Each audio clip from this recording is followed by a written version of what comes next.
We're going to go live.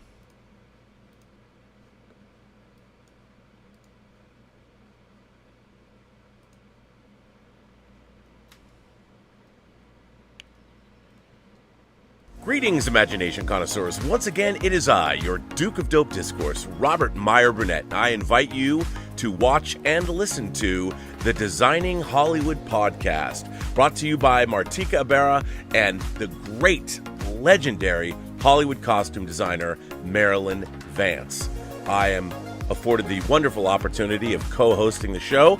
If you are interested in the magic of Hollywood, the design of Hollywood, the clothes of Hollywood, watch the Designing Hollywood podcast, available wherever you get your podcasts from, or find the video version on YouTube. That's right, the Designing Hollywood podcast. Why would you ever want to miss it? Especially if you love the movies.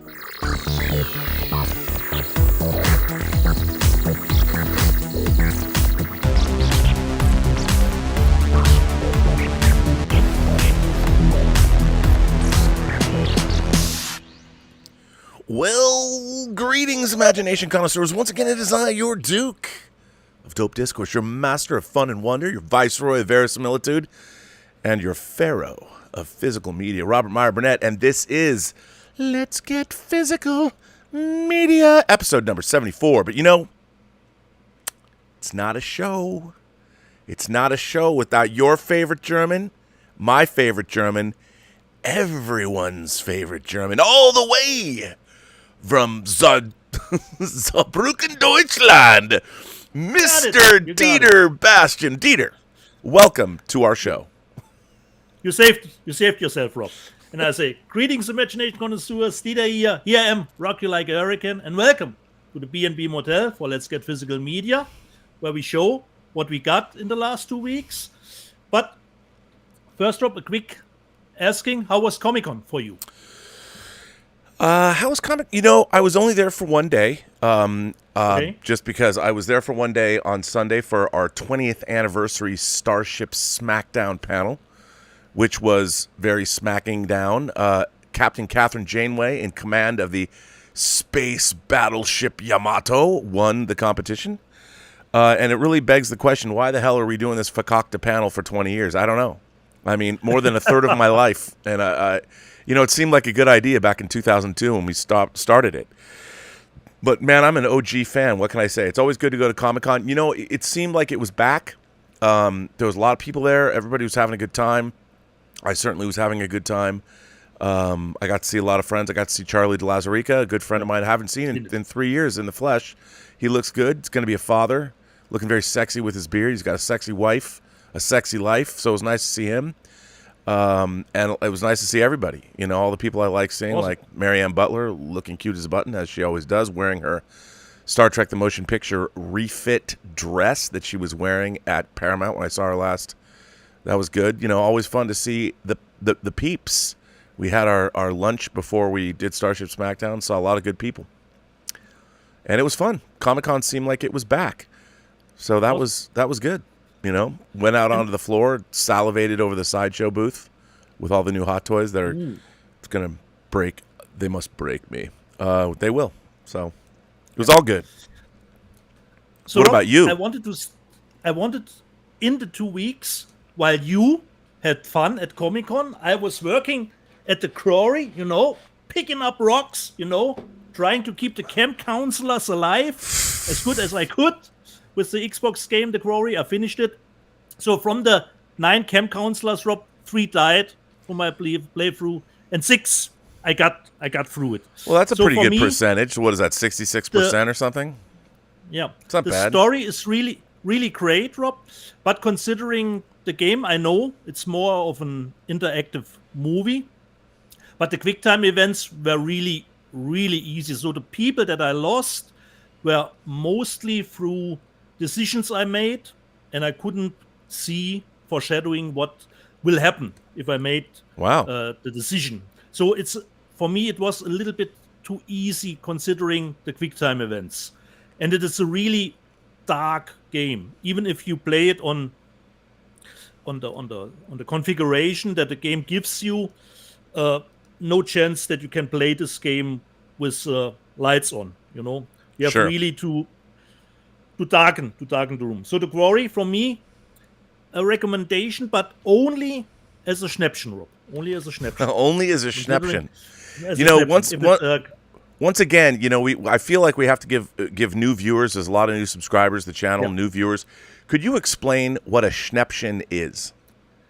A Schnäppchen is if you buy something at a reduced price. Let's say a new 4K is around $30, and you get it at release date for $20 with some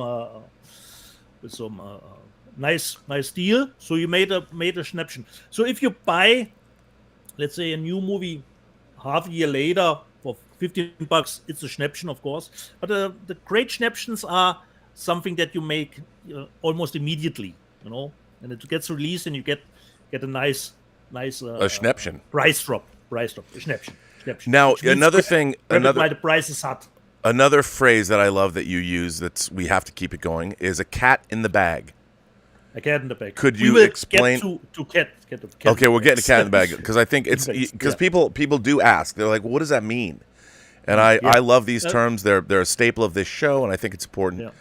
So listen, cat in the bag is just simply we don't know, Rob, what we're getting with some of our purchases or my purchases. I don't know what I was getting considering the movie. It's true. I wanted just to start, Rob, with our cliffhanger from 2 weeks ago, where I showed the 4 Get My Gun media books that I did received wrongly. Oh, that's right. That's right. So we ended on the cliffhanger like a good TV show, and I wanted to start finishing the cliffhanger up because after Sunday, on Monday, I did go to the post office, mailed Fabian his actually order, and he mailed me my bag. And I was thinking a little bit too late about it because I told you Fabian did made some music for the movie. You're right. So at the last moment I thought, damn, I didn't ask him, since he is one of the crew members of the movie, to sign the damn thing, But then, strangely enough, I did get my package, and Rob, he got his package too, And finally, I got my Get My Gun, and it was not sealed anymore. So I thought, well, perhaps I got lucky. And I switched through the pages on the inside, where you have all the different that's cool. cover artworks for the movie. And then, finally, he signed it, Rob, for me. Picked out a great spot. Frankie, give me drugs. Yeah, exactly, Rob. So this nicely signed Get My Gun media book will come besides my imaginary Agent Cody Banks, the Reg, the Hills Burnett. So all my signature editions will get to it. And considering the movie end, he put in a little bit of stickers. Suicide Kid. This is, I think, his musical album that he did. And he did write me a nice note. Nice. Where he said, Dietz, have a lot of fun with your right order this time. I'm really looking forward to my judgment about the movie or review. And he will follow our show. So, considering the movie, we always know, I have to be honest here, it's not totally a rape and revenge story, Rob. It's a little bit of a mix, rape and revenge, and Inside. The French movie. Oh Inside, yeah, I love Inside. So it's a little bit of a mix. So our main protagonist gets raped, she gets pregnant, and a crazy woman wants to have her baby. So the movie was actually really nicely done at the beginning, considering the acting and everything, but it did come a little bit off the rails at the end, considering our precious verisimilitude, Yes. It was a little bit too crazy. But nevertheless, really happy to have it. And Fabian, thanks for signing it for me. And he did, like I said, 3 little music cues. Yeah. In the movie. And he did the one where she got raped, I don't know what that says about you, Fabian, but I'll let it slide, okay? Speaking of... So everything has come to a nice ending, considering the wrong order with Get My Gun. Well, speaking of rape revenge, I need to give a shout out to Dr. Howard Yang. Dr. Howard Yang hooked me up. I slept on the old Vinegar Syndrome thriller, A Cruel Picture, the box set from Vinegar Syndrome. They sold out 10,000 copies of this movie. You depraved fucks out there, I'm so proud of you. I'm so proud of you. Let me just say that once again, Vinegar Syndrome, I love Vinegar Syndrome's packaging. More on them later. But, I mean, look at this. First of all, they gave both. There are two versions of Thriller, A Cruel Picture. And for those of you who don't know, they call her One-Eye. Daryl Hannah's character in Kill Bill was based on Christine Lundberg from this film. And so this is the American version. They call her One-Eye. And again, these matte finish covers, Vinegar Syndrome just knocks it out of the park. Here is the Swedish version of Thriller, A Cruel Picture. The movie, of course, it's banned. I can't thank... I mean, I don't know what it says about me that I own this movie, or even that Howard Yang, who has the loveliest wife and child imaginable, he too owns this movie. So good on us. People might ask, what's the difference, Rob? What's the difference between the two versions of They Call Her One-Eye? Well, Dietz, as you might well know, the Swedish version has hardcore pornography in it, including a close-up, of anal action. It's really rough. It's really rough as far as rape revenge movies go. The American version, They Call Her One-Eye, does not have hardcore pornography in it. But now I can choose. I'm sure when we do this, we're bringing back Eliza Views whining about movies, and I can guarantee you we will never be watching this movie on Eliza Views. But thanks to Dr. Howard Yang for making sure I slept on this. I thought it would. I was like, this is never going to sell out. It did. So proud of everybody that bought it. Thank you for supporting Vinegar Syndrome. I have no, by the way, stake in Vinegar Syndrome. I just love them as a company. So thank you, Vinegar Syndrome. You make sure that our lives are that much better. So, and just a little side note, Rob, the Synapse Blu-ray that came out a few months earlier is not completely uncut like the version that you have here. Yeah, it's I heard that. And uncut. By the way, I'm a huge fan of Synapse. I mean, Don May over at Synapse. Synapse rules. Synapse rules. Yeah. So, very happy about that. So listen, dude, I want to read this article. Yeah. It's a short article. It's at the top of these glasses broke and it's so hot. Here's this article. Let me put up a graphic before I read it. This is a graphic you can see. It's got UHD, Blu-ray, and DVD sales. And this article, a few of you, thank you for sending it to me, sent it to me over on Twitter. And this was actually from Flat Panels HD. And it was published on July 26th by Rasmus Larson, wrote this one. The article, UHD Blu-ray, meaning 4K, takes a growing share of a shrinking market. The second quarter of 2022 was the best quarter for Ultra HD 4K Blu-ray since launch, as measured in market share, which is great, right? However, the total video disc market is still in decline. After surpassing the 10% milestone in late 2021, that's the entire market share. That means 10% of all physical media that is sold in terms of movies are 4K UHD Blu-rays. 10% in late 2021, the UHD Blu-rays market share of the total disc market in the U.S. has reached 11.9% in the first quarter of 2022 and 13.4% in the second quarter, which means that 4K Blu-ray sales are going up pretty in a strong way, according to data compiled by VideoScan, MediaPlay News, and tabularized by Yuri Guskins. UHD Blu-ray and regular Blu-ray combined once again take up close to 50% of the U.S. disc market, which means that 50% of the U.S. disc market is also DVDs. With DVD, which, what the hell? For now, it would seem that UHD Blu-ray is growing at the expense of regular Blu-ray, which is great. But here comes the bad news. The disc market is in decline. The total video disc market is still in decline in the U.S. and globally and does not appear to be recovering after the COVID-19 lockdown that delayed new disc releases due to theatrical releases being postponed or moved to streaming. Here it comes, buddy.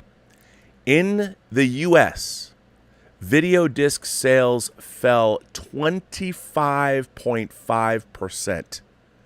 25% from 3.9 billion in 2019 to 2.45 billion in 2020. According to the Digital Entertainment Group, and an additional 20% to 1.7 billion in 2021, and in the first quarter of 2022, video disc sales declined 19% year over year. So we have fallen from 2019 from 3.29 billion down to 1.97 billion, with a decline of 19% in 2022 below that. And they say it is encouraging to see UHD Blu-ray make gains, but it will unfortunately not bring back the disc's glory days. This one is for collectors. So as we have said, the disc market, I mean, it's dire. You know, the people are just not buying discs anymore. You know, they're not buying physical media, and the sales numbers are dropping precipitously. And I think it is going to be, I mean, I thought that maybe when the PlayStation 5 and the Xbox X had physical media players in them, that it would extend the life of physical media maybe 8, maybe 10 years. I think that was optimistic. You know, I think maybe we'll always have discs. There's going to be some companies putting them out. The problem is not necessarily the disc, but it's also players. Yeah. You know, what are we going to get? Like, I feel like I'll be lucky if I have 25 or 30 years left on this planet, so I feel like I need to buy a few disc players and put them away for a rainy day. Right now, I have 4. I have an Xbox X, I've got a PlayStation 5, and I have 2 dedicated players. One's a Panasonic, one's a Sony, which I roll. My Sony is dedicated now to multi-region discs, and my new Panasonic is domestic discs, but they both play 4Ks. And I don't know, Dietz, what do you think? Are you feeling? What are we gonna do? What are we gonna do, Dieter? What are we gonna do? Well, I got nowhere else to go. The number itself, it's probably to be expected to drop, you know. But if we can still get something like Thriller, you know, and they sold out the edition, that's always a nice. It's nice that we actually becoming more of a niche market again, you know. Yeah, like it. Well, it's like if, you know, for you people, for you veterans of the Laserdisc market. I mean, you know, exactly, Rob. I still have my Laserdisc of wondrous titles like Solo. Look at that, Rob. And by the way, this is the Criterion Solo. So, you know, now what's going to happen with this? It's going to go up on the wall. People are going to walk in and go, "What is Solo?" And I'm like, it's just a movie. It's better you don't know. Whatever. It was made by an Italian. It just means, Rob, get your Schnäppchens earlier, that you have a copy of your disc before it's dude. out of print. And you know, Cliff Stevenson, as you know, Basic Instinct, the 4K of Basic Instinct was one of my most eagerly awaited titles. And I have to say, whoever did the transfer, Studio Canal, it was a wash in blue and teal. And I was a little disappointed because it wasn't that bluey and that tealy when it was out in theaters. And Cliff Stevenson was telling me that he's brought up the fact that he'd like to see Lionsgate oversee a new transfer of Basic Instinct, which I think they should do.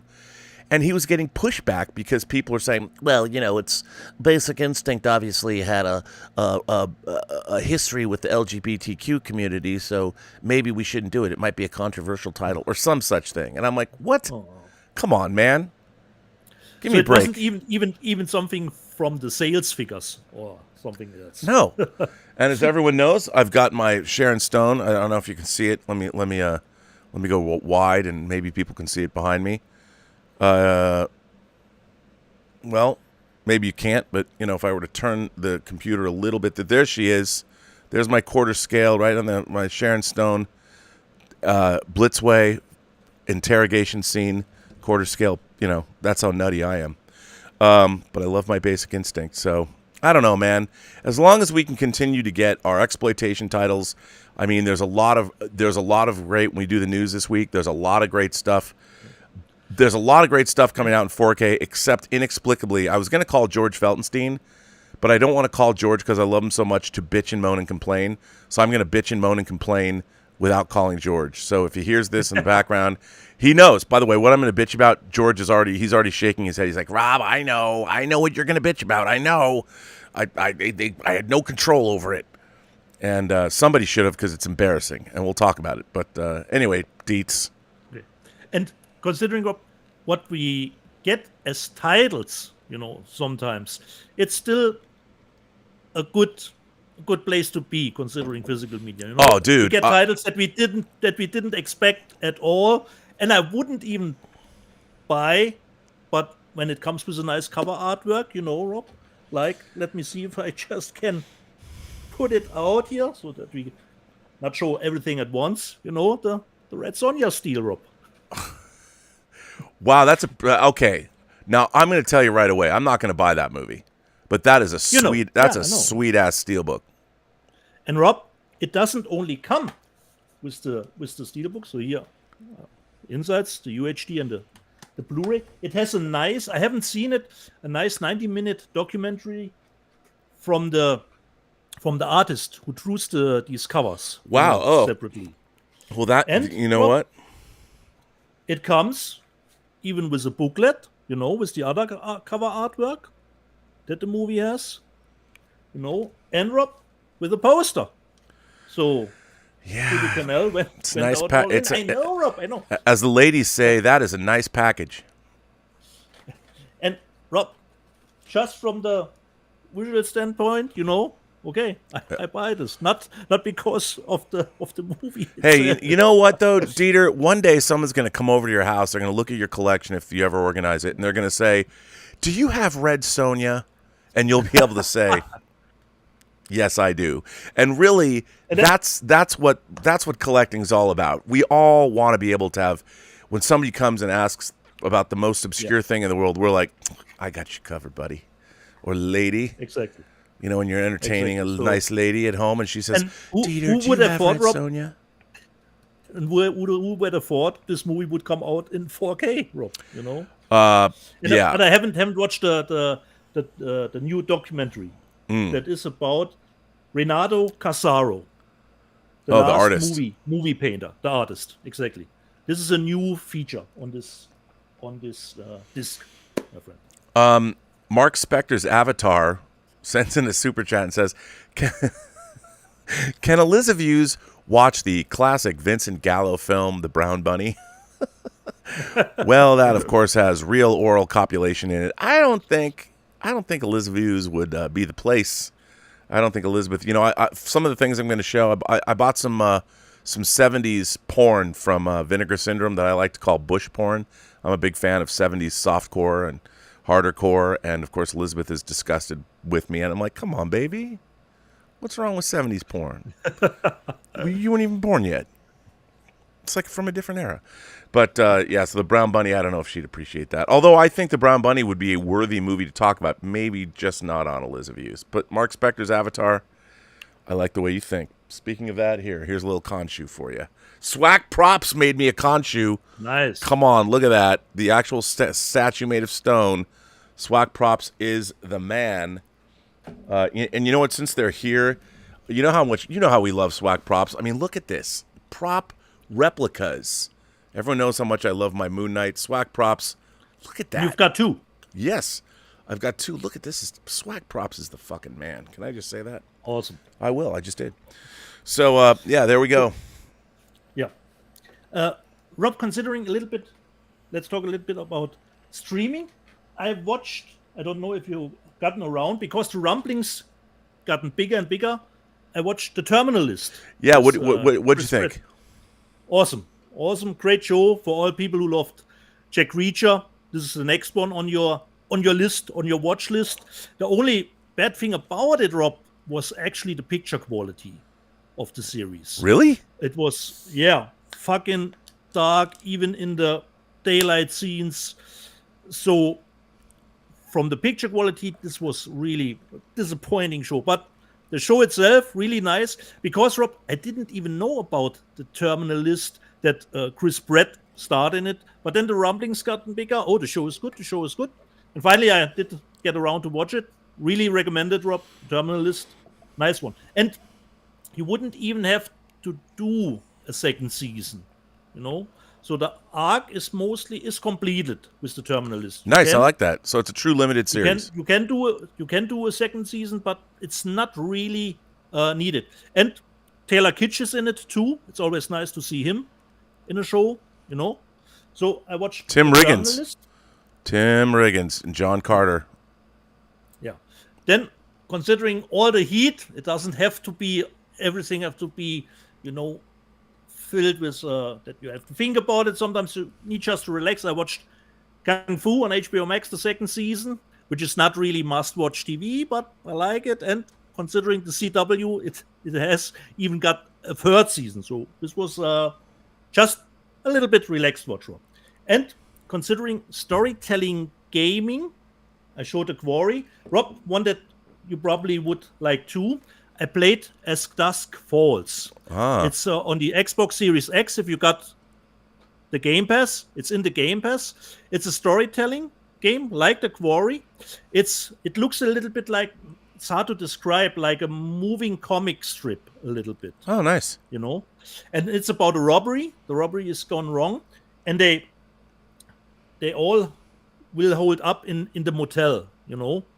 So it's a 6-chapter story. And I think you will probably enjoy it. And considering the decision that you make, you know, people live or die. You know, there are really much different variation how the story could play out. So As Dusk Falls, really recommended for people who like just to sit back, not taking the rain on the joypad as much, just enjoying the story more. So it's really, really nice story. As Dusk Falls, Rob. Really, when you get time to fire up the Xbox Series X one time, get the Game Pass, and play As Dusk Falls, Rob. Hey man, I can do that. You would like it.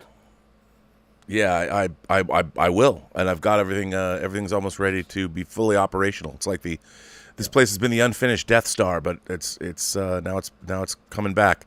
The refit Robservatory. One last thing on streaming, Rob. Have you watched The Gray Man with Ryan Gosling? I have not yet. I watched. You know what? That's not true. I did watch it, sort of. Sort of, okay. I liked it. I mean, you know, the action was fine. It just was just felt derivative, like I'd seen it all before. You know, I felt it was a little bit of a leftover from the MCU. You know. Yeah. Feeling. You know, considering the Russo brothers, the settings, you know, it was a little bit like a Winter Soldier spin-off, you know, a little bit of a leftover from. You know what though?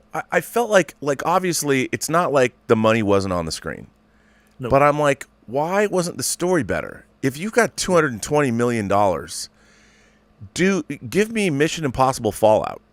You know, give me Rogue Nation. Give me something that I can, you know, that I can really dig my intellect into. And you know, because I think that I think back to like, I talk a lot about how I like Brian Bosworth's movie Stone Cold with Lance Henriksen. Stone Cold is not a great movie, but it's got great action, and as a B film, it does everything it's supposed to do. I mean, even Brian Bosworth is ridiculous, but in a good way. And I got just as much entertainment value out of a B action movie like Stone Cold as I did from The Gray Man, and the difference in budget is probably $210 or $212 million. I can't imagine Stone Cold cost more than $6 or $8 million, and or maybe it did, but. And I'm watching the Gray Man, and am I getting $220 million out of entertainment out of it? Perhaps and not, and more importantly, did Netflix get $220 million worth of new subscriptions? And the answer to that is no, they didn't. So why not make all I hear, Rob, is there will be a sequel and a spin-off series. Yeah, they're going to do a whole shared universe now. Because why? Of course. No one listens to the Burnett axiom, which is never put your universe before your story and characters. But it was just, for me, it was a nice action watch, Yeah, no, it was fun. It was fun. But the thing is, it's a nice action watch, like many movies are a nice action watch. It didn't. I'm like, wow, $220 million. Yeah. I get it. They made Endgame, and look, Russo brothers got to get paid. Joe and Anthony got to eat. Can't begrudge them getting paid. Rob, one thing I'm really looking forward to, I don't know, perhaps you have seen it already, Predator, the Prey movie. Dude, I haven't, but John Campea went and saw it. Everybody loves it, which is great because when the trailer dropped, people were bitching and moaning and complaining, and now everyone's saying it's like not.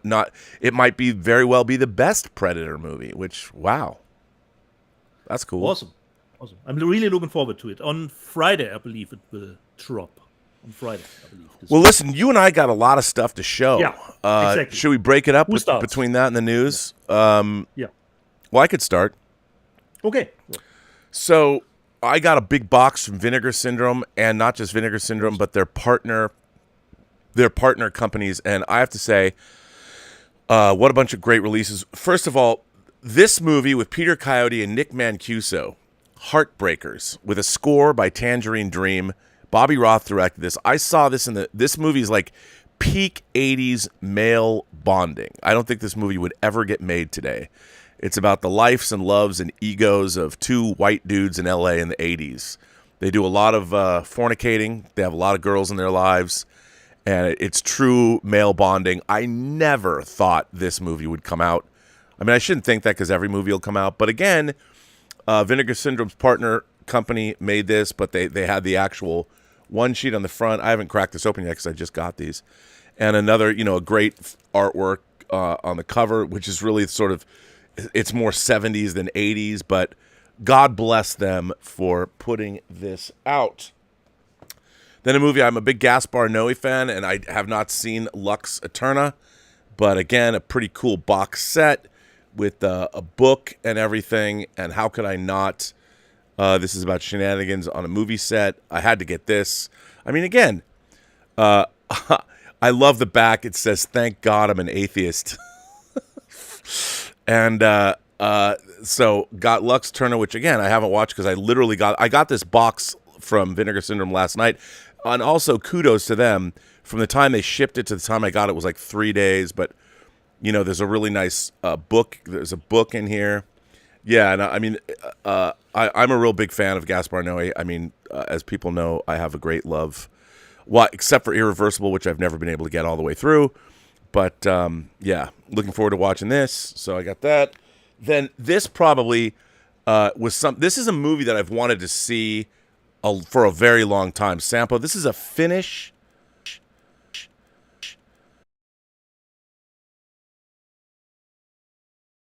there was a little...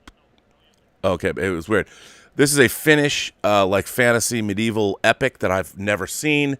Again, I can't wait to see this. This is a full restoration of this film. And again, look at this artwork, dude. I mean, this is awesome. Kind of looks like kind of Paul Verhoeven's Flesh and Blood. Apparently, this restoration was done with the cooperation of the Finnish government, so I can't wait to see this. I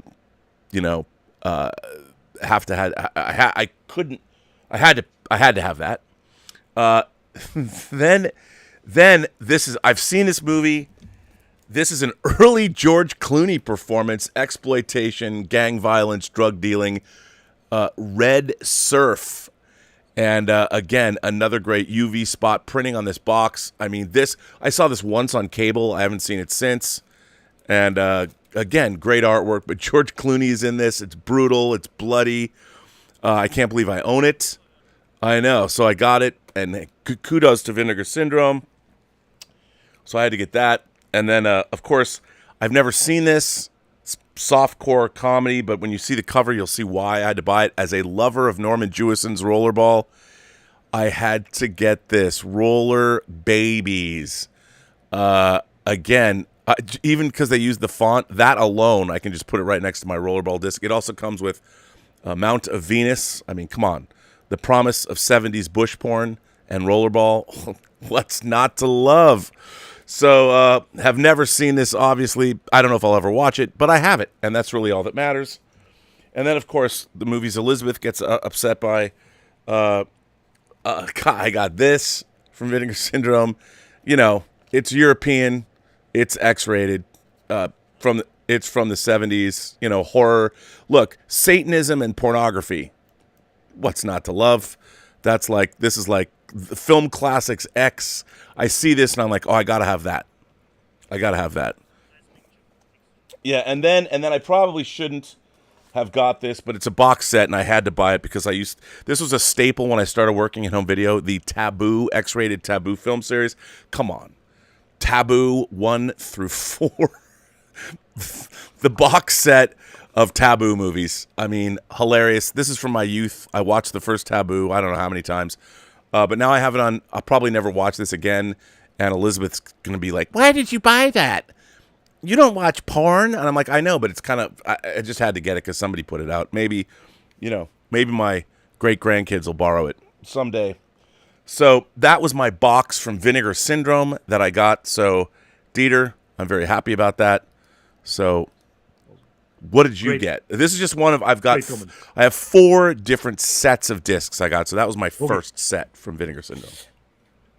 Just a little bit of first, because last week when there was no Let's Get Physical Media, what did I do with myself? Okay, I watched a movie, and Rob, I showed already the movie Believer, and I started watching, and then after 2 minutes, I know the movie because I already had the US Blu-ray, which came out 2 or 3 years back, but I totally forgot. The only good thing about the German media book releases that there is a little bit of an extended cut on Oh, that's cool. But the movie is still great, and I totally forgot it's a remake of Drug War from Johnny To. But it's already out in America for 2 or 3 years from Velgo USA, I believe. So Believer, I watched Believer. Still a great movie. Then before this show starts, I always try to find time to watch a movie.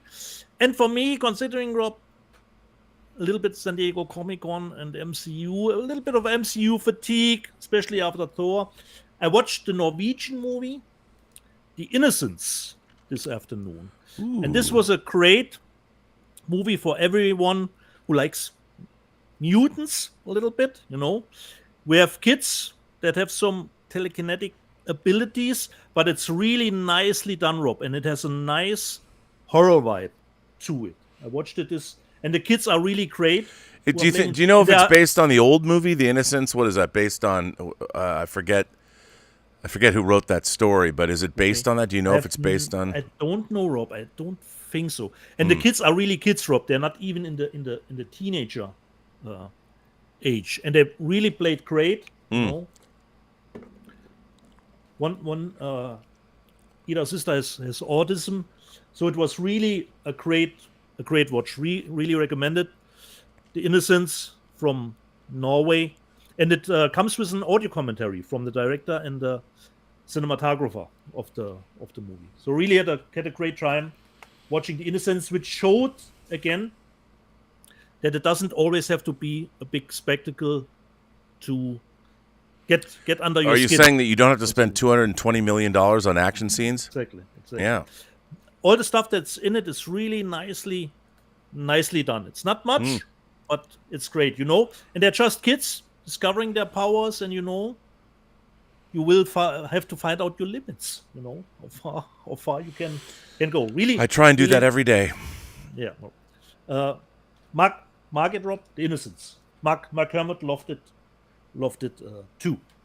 Speaking of Vinegar Syndrome, Rob, and considering one of the live chat from 2 weeks, because Gary Banjo Sandwich Worthington said, "Get your Rothrock, Dieter, get your Rothrock," and I did. Of course, finally it got released. Righting Wrongs from Vinegar Syndrome, which comes with different titles. It was released in the UK, I think, under Above the Law, and the German title is Days of Terror, and it's directed by Corey Yoon, Rob, who did stunt choreography for X-Men. So like Vinegar Syndrome you used to. You have the great outer box. We've got a booklet which comes on the backside with the English title above the law. The movie comes in 3 versions, but my favorite is, of course, the Hong Kong version, which comes with the harder ending. Spoiler alert, Rob, nobody survives that. And they did What? a test screening back. Yeah, and they did a test screening back in the day, and the people wasn't too happy with the ending, and they reshot the ending then.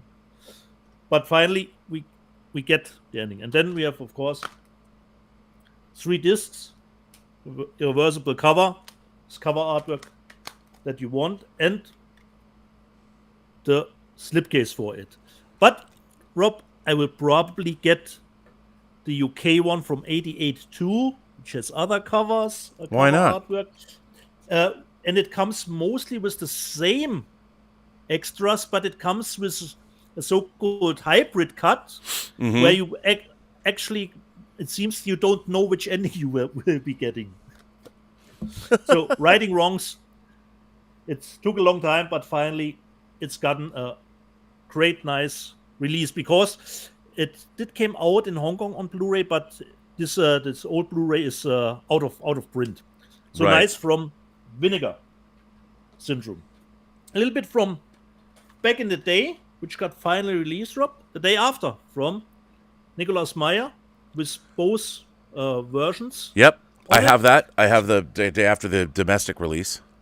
Yeah, this is the German one, but I haven't watched it. It comes with the TV version and the theatrical version. Yeah. And Rob, there is, I think, the theatrical version is in widescreen, and the TV version is 4:3. Yep. Which is cool. Release. The next one, a TV series. I heard, unfortunately, bad things about the last season, but I haven't watched it. And I bought the first 3 seasons. So I bought Killing Eve season 4, but I heard bad things about not sticking the landing, but I haven't watched it yet. Killing Eve season 4 from American disc. Cat in the Bag, Rob. Speaking of Cat in the Bag, Okay, but you have to explain now, since you brought it up. Yeah. You have to tell the viewers once again, so I the new have viewers know, what is a no- cat in the bag? I have no idea what the movie is about. Sometimes I browse. The title interests me, considering actor or actress which in it. And of course, I do a little bit of research. What is the Rotten Tomato score? What is perhaps the genre? But I'm not digging that much more into it. And the movie is called, with Olivia Cook, Pixie. But I have no idea. And Adam Baldwin is in it too. But So you it have looks to like you have to explain Yeah. where cat in a bag came from. Like, what does that mean? What does that term mean? It came from back in the day, but I think I explained it wrongly. You went to the market, wanted to buy a pig or a cat, something like that. I think a pig. You wanted and then it was a what pig. Yeah, but you didn't check the bag, Rob. You didn't check the bag. You just bought it, and at home you found out, well, there was a cat in the bag. Instead of the So, pig that you but- wanted. Exactly. So for me, it's just not knowing what to expect about a movie that I bought. Pixie. The next one I bought now for the third time, Rob, because I stumbled across a 4K release that I didn't expect. I first bought the German release, which was, I think, a Steelbook. Then it came out in Italy with a nice art cards, and now it came out in French, Rob. In France as a 4K from Virgula, Seven Sisters with Numi Rapaz came out as Right. a 4K disc in France, strangely enough. Then I don't know if you got it this week too. Watched it yesterday, and I was a little bit nervous watching it again, considering how Thor: Love and Thunder was. But even after the second watch, I dug it. Doctor Strange, the Steelbook. came Yeah, out, I've got my steelbook coming from Zavi. It just hasn't arrived yet. and it I has really like nice- the movie. nice- It's mine. It's Me not. too, Rob. Me too. It's minor yeah, Marvel, but I- I liked it. I get all the criticism of the movie, Yep. but somehow for me, it doesn't distract for me too much. It still has the Raimi feeling to it, nice flow to it, and it really looks great. I have to say, Yeah. it really looks great. And Is it I in will 3D? probably get. Is it a 3D Unfortunately, version? not Rob. This will mean I will have to buy the Japanese one. Yeah, because I love, and they're expensive, but you gotta get it. and because I love the 3D. The 3D was really, really great considering Doctor Strange. Yep. And in the Multiverse of Madness. And considering the second watch, still love the movie. Still like it. The next one, Rob, you were when I said this is on pre-order. You were, but I don't know if you have seen it already. From Dario Argento, I got Dark Classes. Yeah, and I'm a big Argento fan. Classic I haven't seen it Argento. I got Tenebrae on order. That's coming next week, I think. But man, I haven't seen it yet. I wish the master would go back to where he was. even Stendhal syndrome, Dario Argento. He's been a little rough lately. With the poster, let's see if the poster is a little bit of a different artwork. And Dark Classes even played at my local multiplex for some Really? shows. Yeah. Well, that's pretty dope. Dark Classes, but I haven't watched it from Dario Argento. So let me just see. Another media book from older movie with Shoyan Fett, which is called here just Born Hero Part 2.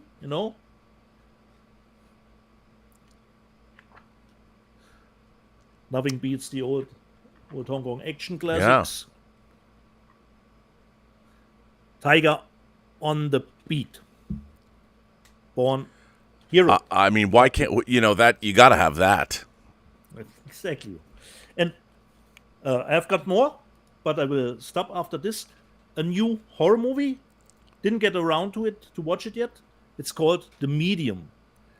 It's from the director who did Shudder, the movie Shudder.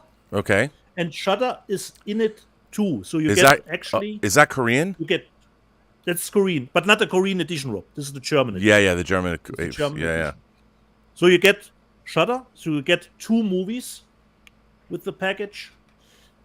And I first wanted to watch Medium this afternoon, but it's longer than The Innocence was. So this is 130 minutes. So then I switched to The Innocence. Nice. Okay. The Medium. The Medium. Nice book. So that is a little bit of the first haul. Well, we got some super chats coming in. Mike Contino says, "Will we ever see Superman Returns on 4K?" I would imagine that we would. I hope so. It was shot with the Genesis cameras, the first Genesis cameras that existed. So I would imagine that they would probably eventually. I certainly would love to get Superman Returns. I wish they would let me remaster my 3-hour Superman Returns documentary in HD. I could actually, I would love to remaster it. Undead Sick 83, who's a longtime Post-Geek Singularity watcher and, of course, a imagination connoisseur, says, question for Robert. Since you are my favorite channel on YouTube, oh, that's very nice of you to say, I would love it if you visited my own channel sometime and give me some pointers. Hey, I'd be happy to. Maybe we should set up an actual schedule. So let's do that. Tom, is this true? Tom Jr. Jackson says that Nichelle Nichols, who played Lieutenant Uhura, has passed away. Ooh.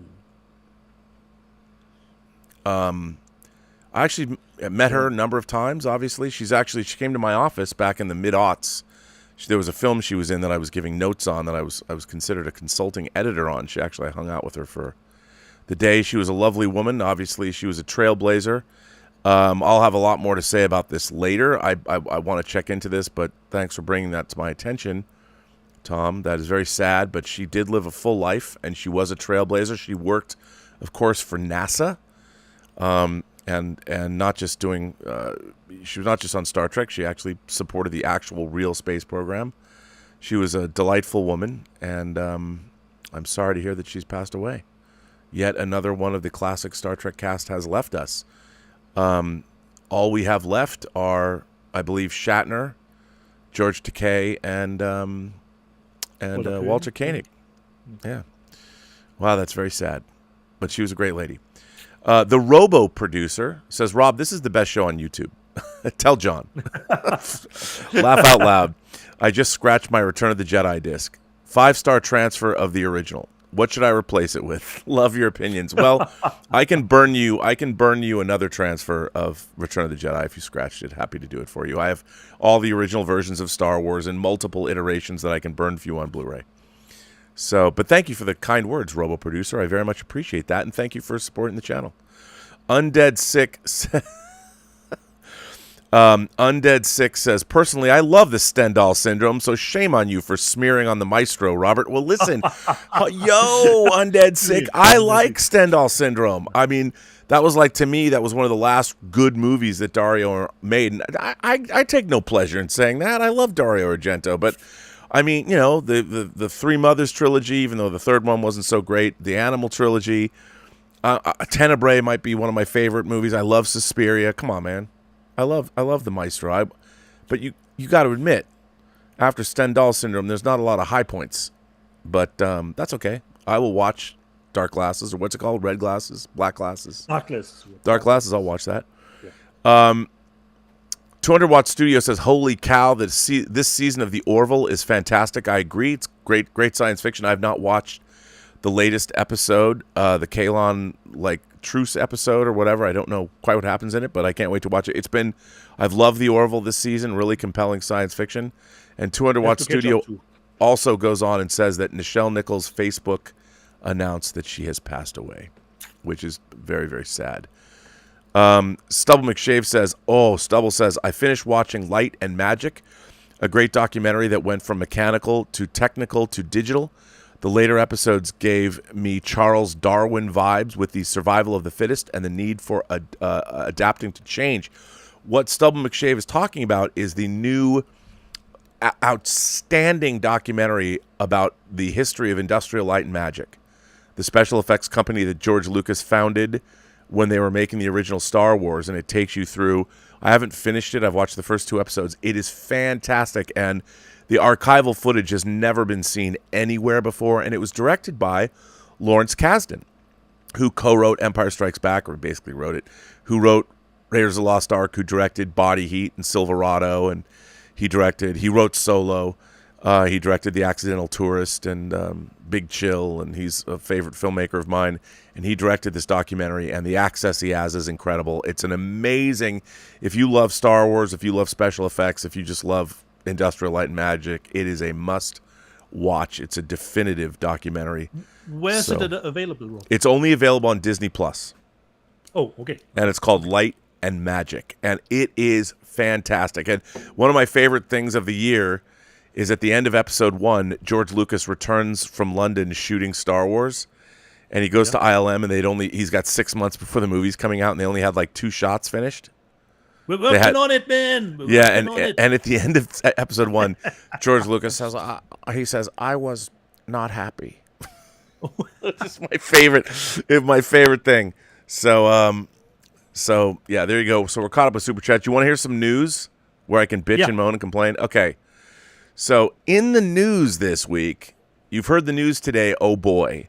A lot of great Blu-rays got announced. Well, 2 coming out from Warner Brothers. Actually, Poltergeist and Lost Boys both got announced. I mean, Poltergeist was an MGM movie, but I think Warner Brothers has the rights. Now, Dieter, I want you to look at this. What the fuck? What the fuck? Seriously, Poltergeist has one of the great indelible images with Carol Ann with her hands up against the TV, and it says, they're here. First of all, what is this? This is not actual artwork. I want to call George Feltenstein. This is so bad. And what brain trust? First of all, I'm gonna go out on a limb here and say that some fucking Gen Z millennial designed this shit because they were not attached to the artwork. I don't know what the fuck this is. Even the Asylum would give us. What is this? Is that supposed to be Craig T. Nelson? And what's he doing? What the fuck is this? I mean, seriously, man. You know what? Like, you know what he looks like? He looks like Bruce Willis at the end of Die Hard 2 trying to flag the plane down. Don't crash. Don't crash. That's what it is. You know what? They probably stole that. What is this? What is this? Now I'm gonna give you another cover. But the important thing is getting Poltergeist in 4K. Dun dun dun dun dun dun. I love Poltergeist.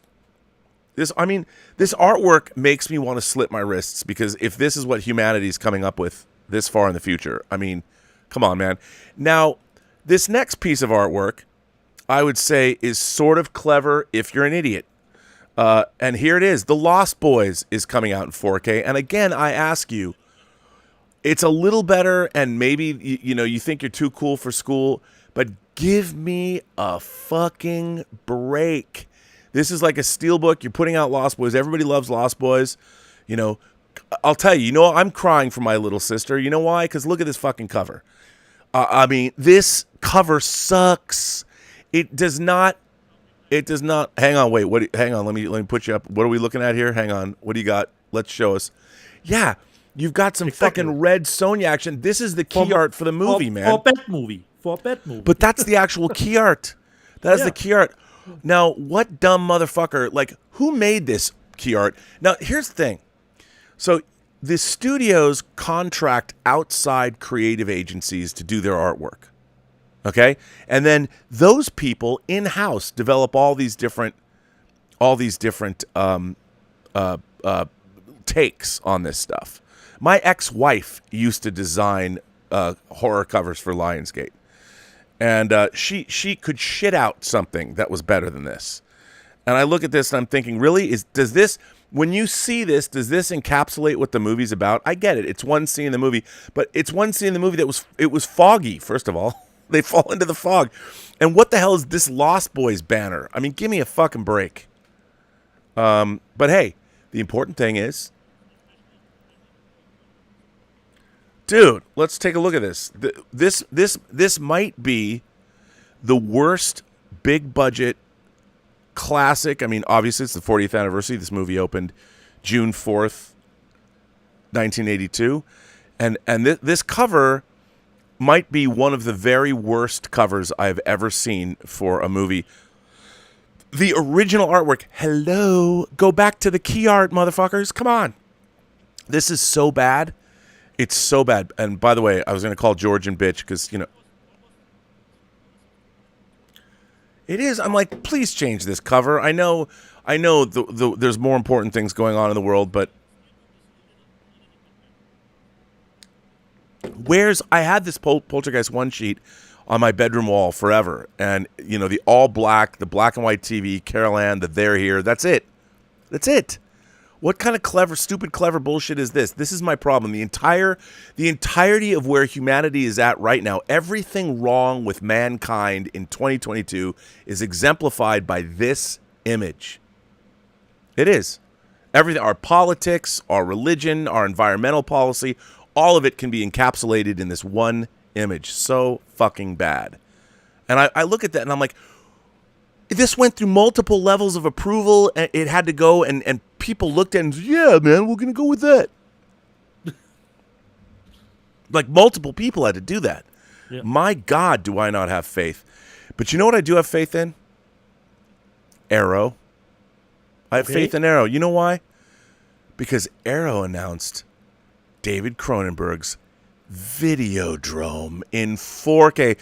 And here's what Arrow did. Here's why I love Arrow. See this cover? You might not dig this cover, or you might like this cover based on the previous versions they've released. Arrow, this is their 4K package. But you know what? If you're a purist, you know what Arrow does? Oh, they make this. The original key art, the original one sheet. You can get this version. This is not the greatest one sheet in the world, not the greatest key art in the world. But for those of you who are film fanatics, this is in the early 80s when this movie came out. This was the cover. And you know what? Arrow gives you a choice because Arrow is awesome. Arrow is awesome. They give you a choice. Most importantly, we're getting Videodrome in 4K, which, I love that. You can watch James Woods cut Debbie Harry's shoulder with a razor blade in 4K. And who doesn't want to see that? Now here's a cover that I think is somewhere in between. Also announced this week, Paul Verhoeven's Starship Troopers. Now this is kind of a pop art, a 25th anniversary steelbook. It's 4K, which I really like. I really like this artwork. A bunch of dead humans and the bugs surviving. Now this is not the original one sheet, which by the way was not necessarily any great shakes. But to me, this is fun artwork. This is kind of comic artwork. It's a bunch of skulls, a bunch of dead humans. I can hang with this. I can hang with this, even though it's it's new. This artwork was inspired. It was done by somebody who cared, who knew what they were doing.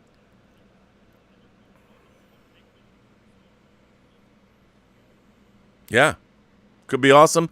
I mean, this is so. Do you dig this kind of artwork? Actually, yes, Rob. I do too. Yes. So, I do too. and considering when you think about heavy metal, the back was great from the steelbook. So perhaps the cover on the back will be great too. The motive that they will use on the back. But considering Poltergeist, you have it's just a slip. So on the back there's just a technical spec. So there's nothing to save it. I mean, I'm thinking about starting a change.org petition to change the Poltergeist cover. Because, well, I've never started a change.org petition, but I feel confident. I'm the first one to sign, Rob. I'm the first one to sign. Change that cover. Only we make our own meaning, Dieter, in this world. We travel around on a speck of sand in the infinitude of the cosmic void. And if I want to make sure, if I think that Poltergeist cover is enough of a reason to start a change.org petition. If you would have just shown me the cover up and asked me, Peter, what's the title of this movie? I would have no idea. No idea. What movie this is. For those of you who are coming in late, let's take another look at perhaps the worst cover of any movie. I mean, any beloved movie. Where Steven Spielberg, you produced this movie. Why don't you tell the people that produced this piece of shit cover to step up and give your movie what it deserves? And it's certainly not that. Ugh, disgusting. Perhaps the movie was sold to Asylum. I don't know. Yeah, watch, we'll get it and it'll look all blue and fucking teal like this cover. Let's retime Poltergeist and make it look blue and teal. Yay, fuckers. Jesus Christ. Anyway, I know. Now, Studio Canal's putting this out. I'm just bringing you. I do not like this movie. I will not be buying it, but it is coming out. Okay. Jane Campion, Academy Award winner Jane Campion, her movie The Piano. I know this is beloved. Studio Canal's putting this out in 4K. I will not be buying it, but it's an important film, and I thought that it's worth mentioning that it's dropping from Studio Canal. So there you go. Another title from Arrow that I'm very much looking forward to, the Count Yorga Vampire Collection. Now, there's a cover, Dieter. There's a cover. This is the kind of cover that I believe in buying. Dieter's looking at it. He's like, I can't see it. So here, let me give you the live output, Dieter. There, now you can see it. Count Yorga. There's the actual cover. Now, that is a cover that I would celebrate and say, yo, I want that. I think it's a great cover. Count Yorga, the collection. Looking forward to getting that. I've only seen the one Count Yorga movie, so I didn't know there was a whole collection of them, but I'm happy to buy it. Now, next we have, look at this. Okay. Now, this is I look at this and I'm like, oh my God, Dr. No, the very first James Bond movie from 1962. I have an original Dr. No one sheet in my bedroom hanging up, museum quality, framed, mounted, the posters mounted on archival linen. Now I'm getting all excited. Now, the lovely Emma Bannon usually clues me in to these kinds of releases, but you know what the problem with this is, Dieter? It's not 4K. It's not 4K, dude. This awesome, I would love to buy a package of all the Bond movies with that kind of packaging. But come on, man. This year, 2022, was the 60th anniversary of the James Bond franchise. Where is the 60th anniversary? Now, there's still hope. It's August is tomorrow. We got maybe in next month we'll get some great announcement that around Christmas time we're going to get the definitive James Bond box set. But I want box sets like this for all 25 official Bond films.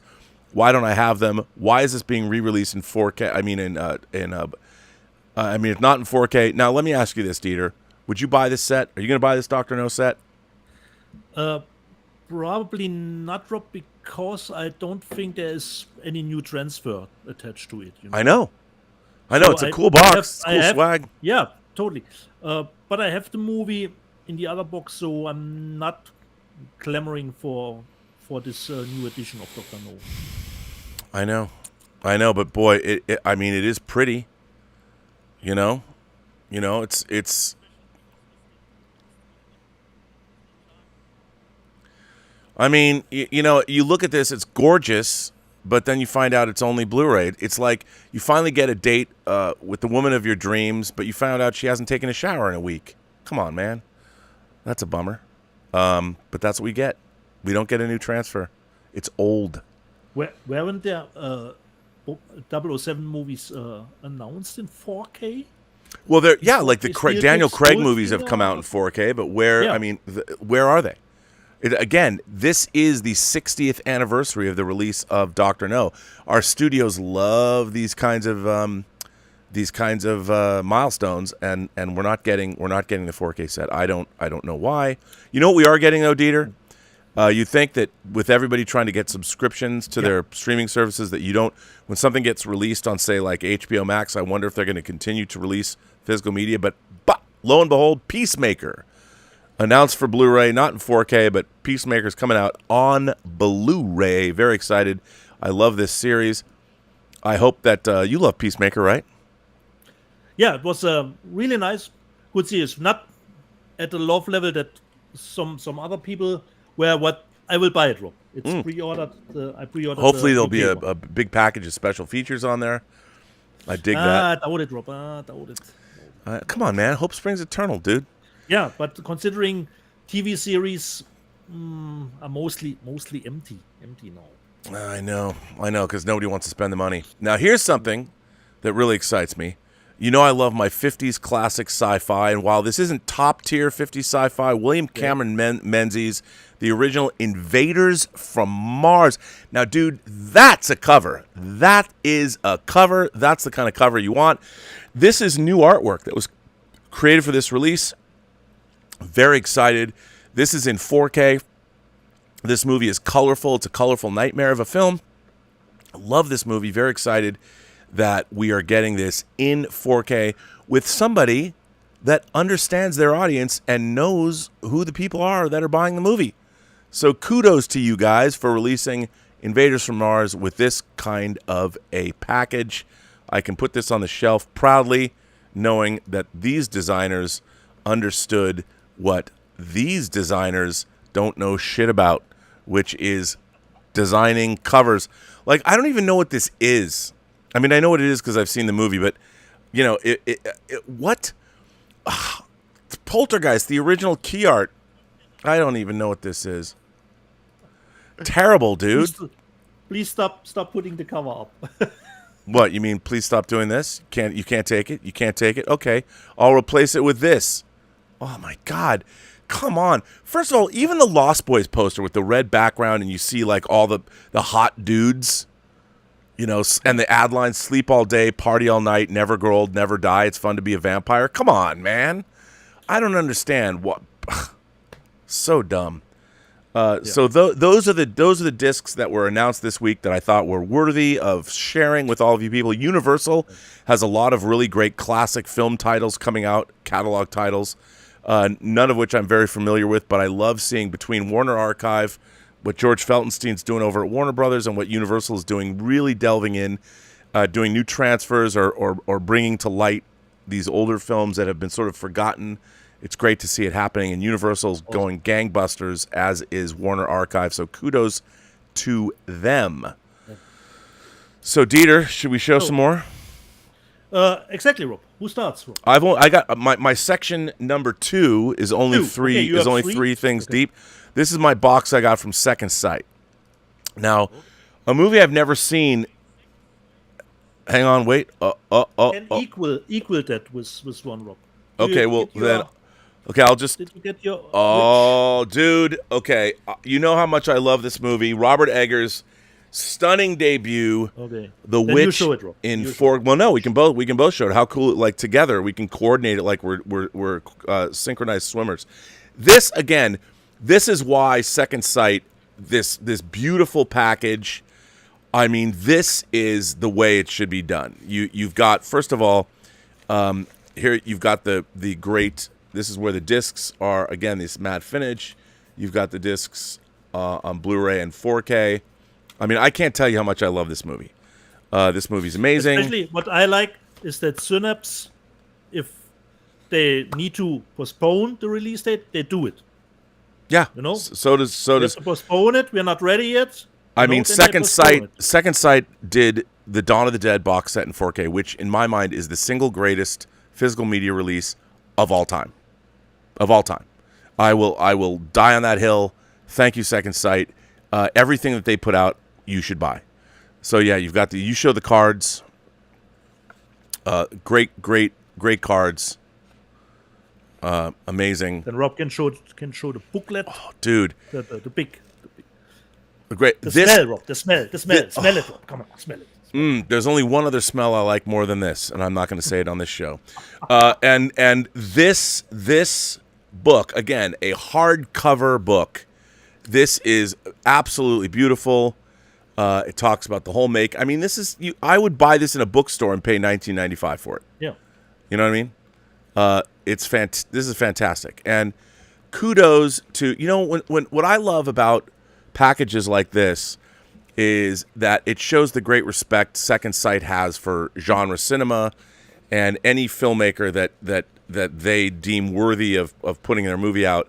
And they've done some suspect films, like I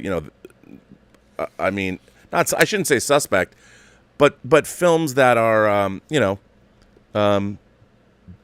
but this, I love The Witch, and I think it's a modern masterpiece, and clearly you do too because you bought it. Yeah, but what I didn't expect, Rob, and I hope I did read the technical specs correctly, because I told you, Rob, for me it was really hard to understand this movie, considering the age that it played in. And this set comes with just English subtitles too, not only for the hard of hearing. So this village has just normal subtitles too, which is great for me because this movie was tough for me. Rob, yeah, because it was a weird dialect. It's New England. Exactly. The other title, and I feel I've never seen this movie. I wanted to get the deluxe edition, but they've long sold out of it. Is Lake Mungo? The movie Chris Stuckman was raving. Lake Mungo, which I finally dropped. Found footage. Yeah, it's a found footage film that I can't wait to see. I finally bought it. I wish I had bought their special edition. But so kudos to them for doing it. But you know what, Dieter? Finally, now look at this. Oh, Drive. There it is, Rob. Dude. Awesome. I mean, awesome. A Nicholas Winding reference. I understand this is kind of a ripoff of 70s movies and 80s movies like The Driver and Thief, but don't care. Love Ryan Gosling's movie, but look at this package. Yeah. I mean, this I mean, you can't imagine this. I mean, look at this. Look at this. For Drive, right? I mean, they must really like this movie over Second Sight. But comes with the actual novel. This movie was based on a novel. So they've reprinted the novel in their special disc edition. Then you've got a whole thing, another book, a hardcover book on the making. I mean, look at this. Again, even bigger than that. It's even bigger than the novel. It has storyboards. It has the screenplay, I think, or articles, or it's the the final chase. And again, this is a hardcover book, bruh. With the hammer. With the hammer. And then of course you've got the film in. Well, there's more art cards which I won't open, but they do the art cards, and then of course the 4K version of the movie. And Blu-ray. again, when you get these kinds of things, it's so much fun to get this stuff because Yeah. it just shows how much the people at Second Sight care about these movies. And if you've ever seen William Friedkin's interview, or Nicholas Winding Refn interview William Friedkin, Refn thinks he's a genius, and William Friedkin bags on him all the time, and it's very funny. And Only God Forgives and all that. I don't know. I like Nicholas Winding Refn, even though he's a pompous ass, but I do like his movies. Not all of them, but I do particularly love this film. And my God, what a package. Yep. And, if nothing else, you just put it on the wall and look at that. You can just gaze on that. Come on. Perhaps it's his most mainstream movie that he did. Yeah, so that's my second set of 4 discs that I purchased. Awesome. So there you go. Okay. Should we go to some super chats, Rob? Or, yeah, let's see if we got. Let's see if anybody's got anything to say super chat wise. I have no idea. 200 Watt Studio says Michelle Nichols' Facebook announced it, which is very sad. Video Hunter D says Rob. I can't even. My broken glasses have been. It's terrible. I can't. They fog up because it's so hot and they're broken. Rob, if I win the pod race, will you free Dieter? Dieter, am I holding you prisoner? Would you like to be freed? If he has to win the race, I don't be a physical media slave anymore. All right. Well, okay. You know what? Paul Nolan asks, and people have asked me, Rob, have you watched Bastard on Netflix? This is apparently a Japanese animated series, anime, and people keep telling me about it, that it's a throwback to like the 80s and that I should totally watch it. I've not watched it, but you are not alone in recommending this to me, and I think I need to check it out. Put it on the watch list. Yeah. Brian Doyle says, hi, Rob and Dieter. Have you checked out the artwork on the Zavvi exclusive 4K releases of both Poltergeist and Lost Boys and see what you think of them? Now, I will say... No, please don't. Oh, is he trolling me? Is it the same artwork? I think so. Please don't show it again, Rob. Please spare me the pain. Rob. I think well, I just want to see if he's trolling. Now, hang on. I like Zavvi. I've got stuff coming from them. I'm a fan. It could be the little bit better Steelbook. Okay, hang on. I'm going to look. If I'm being trolled, I don't like it. Yeah. I don't... Okay, well, hang on a second. Poltergeist Zavvi exclusive edition. Okay. Okay, okay. First of all, what the fuck is this? Okay, hang on. What is? Okay. They fuck you at the drive-thru. You're gonna be miles away before you get fucked. Okay, let's take a look at this Poltergeist Zavvi, because you know what? It's different. Now this is a little busy. I'm gonna put this up. Yeah, it's got a lot of swag. Now again, I gotta say, so here, ladies and gentlemen, thanks to our viewer, here is the Zavvi exclusive. Now look, as you can see in the foreground, you've got the artwork with Heather O'Rourke, as young Carol Ann, the Poltergeist, with her in front of the TV. That's the artwork. But now look in the middle here. You can't really see it, but look in the middle here. You've got Jo Beth Williams like under the swimming pool with all still. What? Why do these people think that they can create these pieces of artwork? Now that's a little bit better. I'll be like, that's a little bit better, but still, you know what it is? It's some designer going, look at how clever I am. Like, why are you redesigning iconic artwork? You can see here on the right, the upper right, it's unobscured. There is the poster. There's basically the poster for Poltergeist. They're here, Carol Ann, TV. That's all you need. That's what I want to see on a fucking Steelbook. Not all this. I don't need Jo Beth Williams underneath a swimming pool going, remember that scene? I mean, don't tell me. You know what? That's more about the designer going, look at how clever I am. You're not clever. Don't redesign that shit. Give me the real stuff. I mean, Dieter, am I wrong? I mean, what do you think? Am I wrong about this? No, you're not.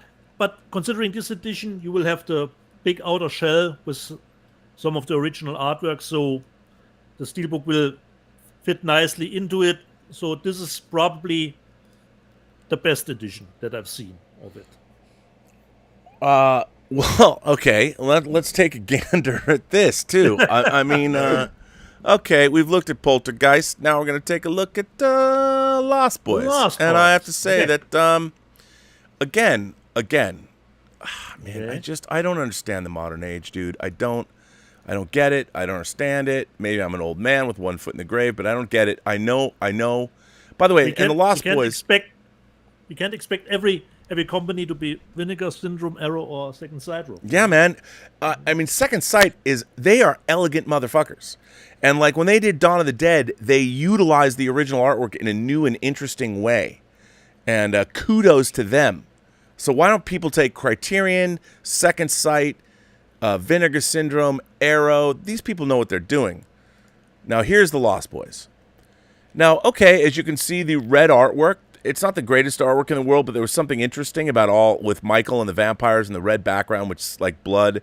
Now, I think if you go and you look on the second to the left, that's the cover. That's the Steelbook cover, which fucking blows. It still blows. But look at the red, the original artwork. That's the poster artwork. That's the iconic artwork. Give me that Steelbook. Am I entitled? Am I entitled, Dieter? Is that my problem? Totally. I'm totally entitled. I'm a white cis male. Don't need new cover artwork, Rob. Can I use my white privilege to get the covers I want for my physical media? Can I do that? I mean, come on. If I can't get what I want, what good is my white privilege? Give me my goddamn Lost Boys disc the way I want it. I do not want this. I don't. Who do I have to call? You know, I'll tell you who I can't call: Ghostbusters, because they would hook me up. But god damn it. Damn it, Dieter. Anyway, where are you at? What do you want to see? Important releases with that kind of cover artwork. What can So Brian Doyle, thank you for bringing that to my attention. Yeah. Our friend Nightcrawler. Nightcrawler, great movie, by the way. Yeah. I don't... Totally. Also, Nightcrawler was a great Intellivision video game, if you want to go back to 8-bit. Nightcrawler sends us a very nice super sticker, number 1. Thank you for that, Nightcrawler. Big disc energy. Big disc energy. I see what you did there. Says, do you think Arrow will release Videodrome 4K in the U.S.? Probably not, because Criterion has the rights. Okay, sorry. But you know what's great? I don't care. Because I'll order it from Amazon UK. Or I've already, actually, to be honest, I've already pre-ordered it from Zavvi. Because they own Arrow. Considering big disc, if you're only interested in the 4K, it should play in your 4K player. So it should. You would only miss out on the Blu-ray stuff if it's coded. And the thing is, I already have the Criterion Videodrome Blu-ray, which is a great Blu-ray, by the way. And it's great. And so the funny thing is I mean, I've long ago I stopped worrying about wherever I'm getting this from because I have a multi-region player. Like it should be. Just get. I mean, you know. So anyway, but I love that big disc energy. Yeah. Our friend Justin Toner says, "Hi guys, this week my orders of Blade Runner 4K, Casino 4K arrived, and like Dieter, I got my copy of Righting Wrongs from Vinegar Syndrome as well. Justin. Can't wait to watch all of the cuts. Excited to see one of Cynthia Rothrock's Hong Kong films finally." Exactly. But the Hong Kong cut is still my preferred version. And just a quick one, Pod Racing Palpatine asked me, how did the Women Euro final go? Unfortunately, Pod Racing Palpatine, they lost. England won. 2-2. God save the Queen, Dieter. Yeah. They beat your Jerry ass. Yeah. Luckily, the game was already over, so I would have asked you to give another tip, you know. Because you did very well considering the World Championship, you know. Always those people who have no idea, no clue, are making good assumptions about the ending of a game. Okay. So, Rob, should I show some stuff, or do we do the live chat from 2 weeks ago? Hang on, we'll do the live chat. Let me just do these sales figures, sales figure action. Exactly. So here we're at. This is really interesting. So these are the top 10 Blu-ray sellers for the week ending July 16th. Yeah, Fantastic Beasts goes back to number 1. Everything Everywhere All at Once. Bob's Burgers. I mean, wow. Not a lot of time between the theatrical release. No, The Bad Guys, Downton Abbey, A New Era. The Batman Morbius, It's Morbid Time at number 7. It was number 1 the week before. Number 8, Drive My Car, which, by the way, Drive My Car. Now, this is really, really interesting. Drive My Car is Criterion. Criterion put this out, and I'm wondering, did the Barnes & Noble sale drive this? Because I have my Criterion, I have my Barnes & Noble Criterion pile to show next, and Drive My Car is amongst them. So is A Devil in a Blue Dress is Criterion as well. So you have 2 Criterion discs in the top, 11, which is pretty interesting. I don't know what that means right away, but that's really, really interesting. Go Criterion. I think the Barnes & Noble sale is driving that. I don't know if that's true or not, but I would imagine so. So here are the top 5 home media sellers, the entirety of everything that's sold. Fantastic Beasts is number 1. Downton Abbey is number 2. The Bad Guys. This includes DVD as well, and we know that DVD is 50% of the market. Everything Everywhere All at Once, and the Bob's Burgers movie. It's 70% of Blu-rays. But that's interesting, not that unexpected. And then we have here the top 5 Blu-ray 3D hanging in there. Jurassic World Fallen Kingdom in 3D has 4.56 of the percentage points of everything sold. So that's pretty good. Then you've got Dune 3D, Top Gun 3D, Despicable Me 3D. All of these are great titles. None of these films were native 3D as far as I know. Maybe Despicable, I think they're all could be 3D. I'm not sure about that, but it looks like they're all post conversions. I will say Top Gun and Jurassic World are actually Jurassic World. I haven't seen. I have Jurassic Park, but in 3D, people are still buying 3D. Now this is also interesting. Here are the top 5 4K bestsellers. Look at number 1 and number 2. Both of those are Criterion titles. Devil in a Blue Dress is 4K. That is Criterion. Raging Bull 4K is also Criterion. That's amazing. So Criterion had the number 1 and number 2 best-selling 4K titles. Has that ever happened before? I don't know. Maybe it seems to me it's pretty astounding. But again, I think that was all. Bob's Burgers movies was in it again as a Best Buy exclusive. That could be. And the Bob's Burgers, yeah, that's the Best Buy. So the best. I mean, isn't that incredible? So people are going to, obviously, collectors, since we are watching the 4K market morph before our eyes. It's obviously like Laserdiscs. It's turning into a niche market.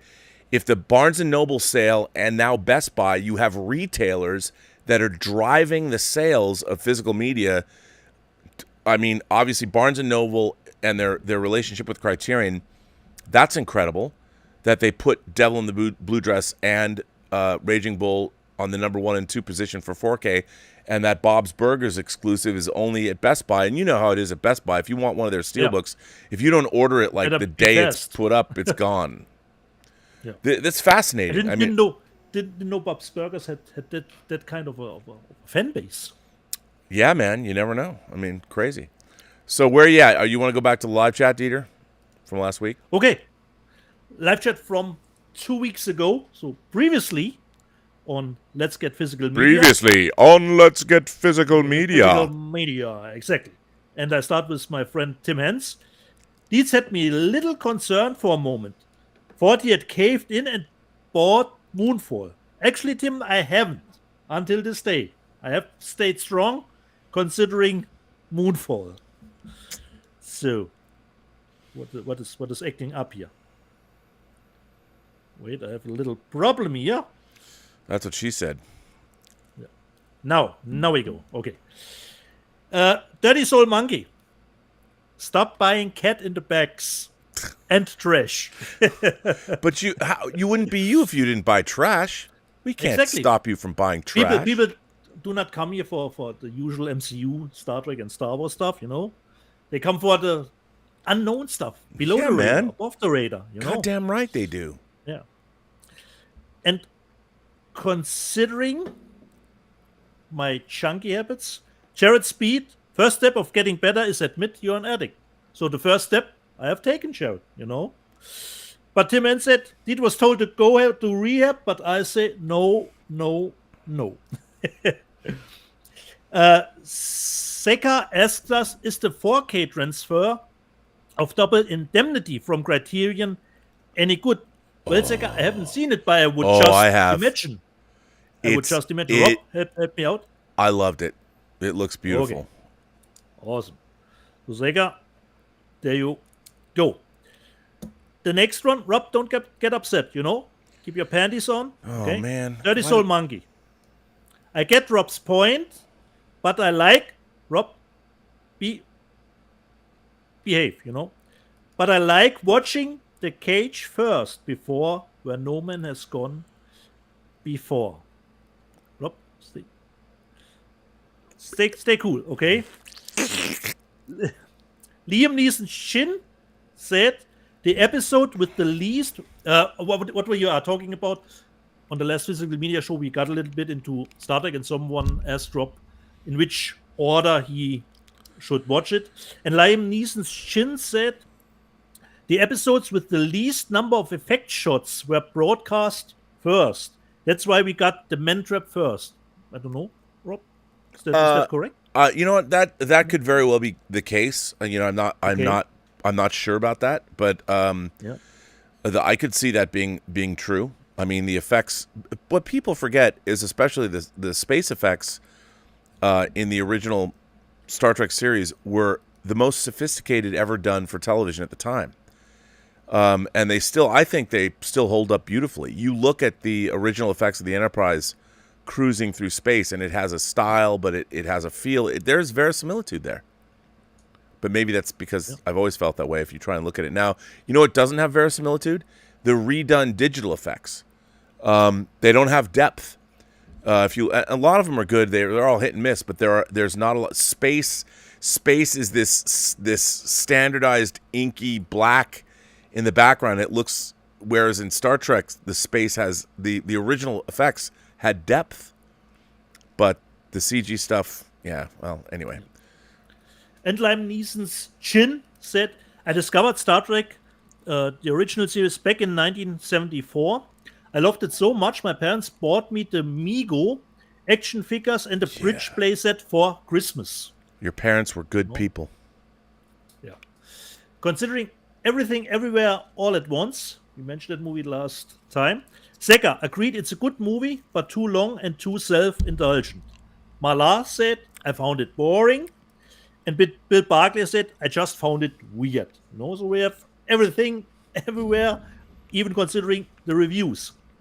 We showed The Northman, and of course, some people chimed in about The Northman. Red Comet, The Northman, best movie I've seen in 2022. Sega agreed. Red Comet's obviously a Gundam fan, so good for you, sir. You and I parked our mobile suits in the same white base. And I'm the one who knocks 505 said The Northman is the best movie of the year, in his opinion. All right. We always talk a little about our love for Korean cinema. The Alex Sorba said Korean cinema is terrific. It is. Altmetall said love Korean cinema, thumb up. The Alex Sorba. 2 must-watch Korean films are Old Boy and Memories of Murder, and that is just the tip of the iceberg, Alex Sorba.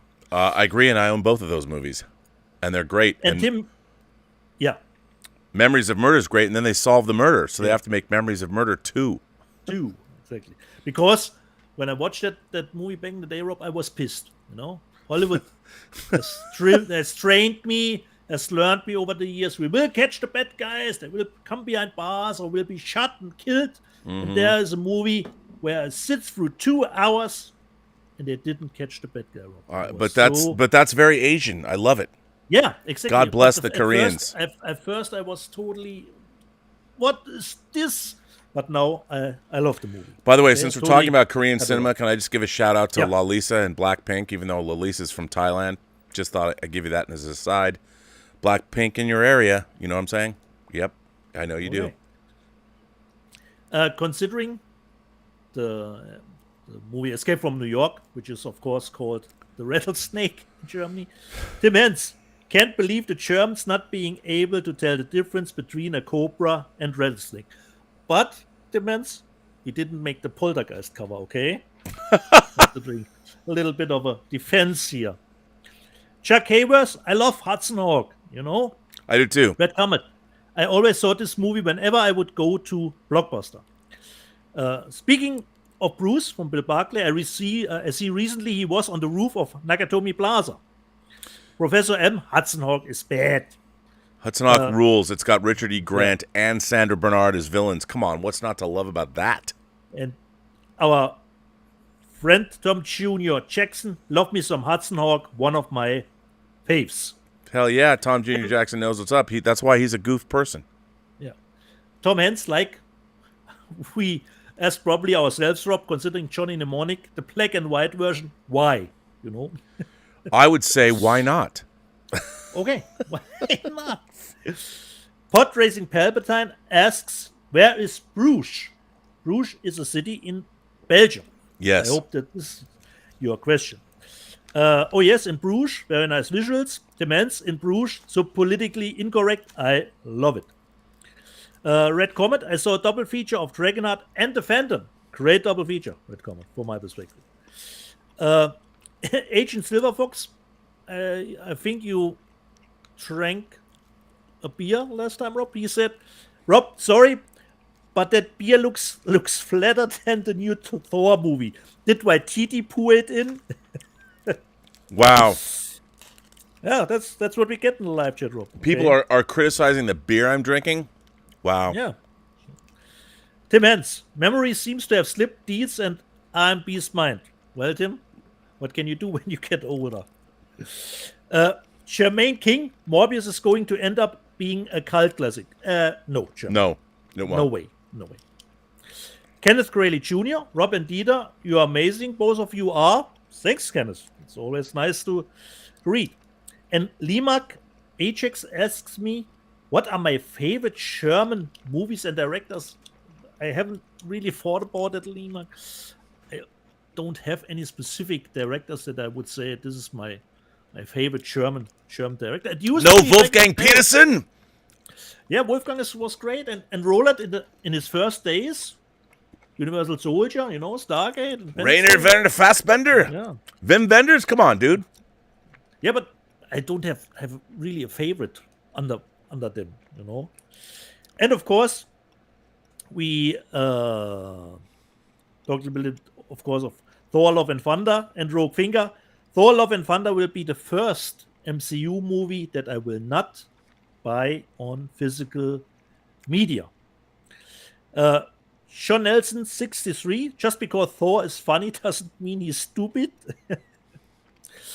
And wait, what was the ad? And Tom Jr. Jackson, I will add Thor: Love and Thunder to my physical media collection.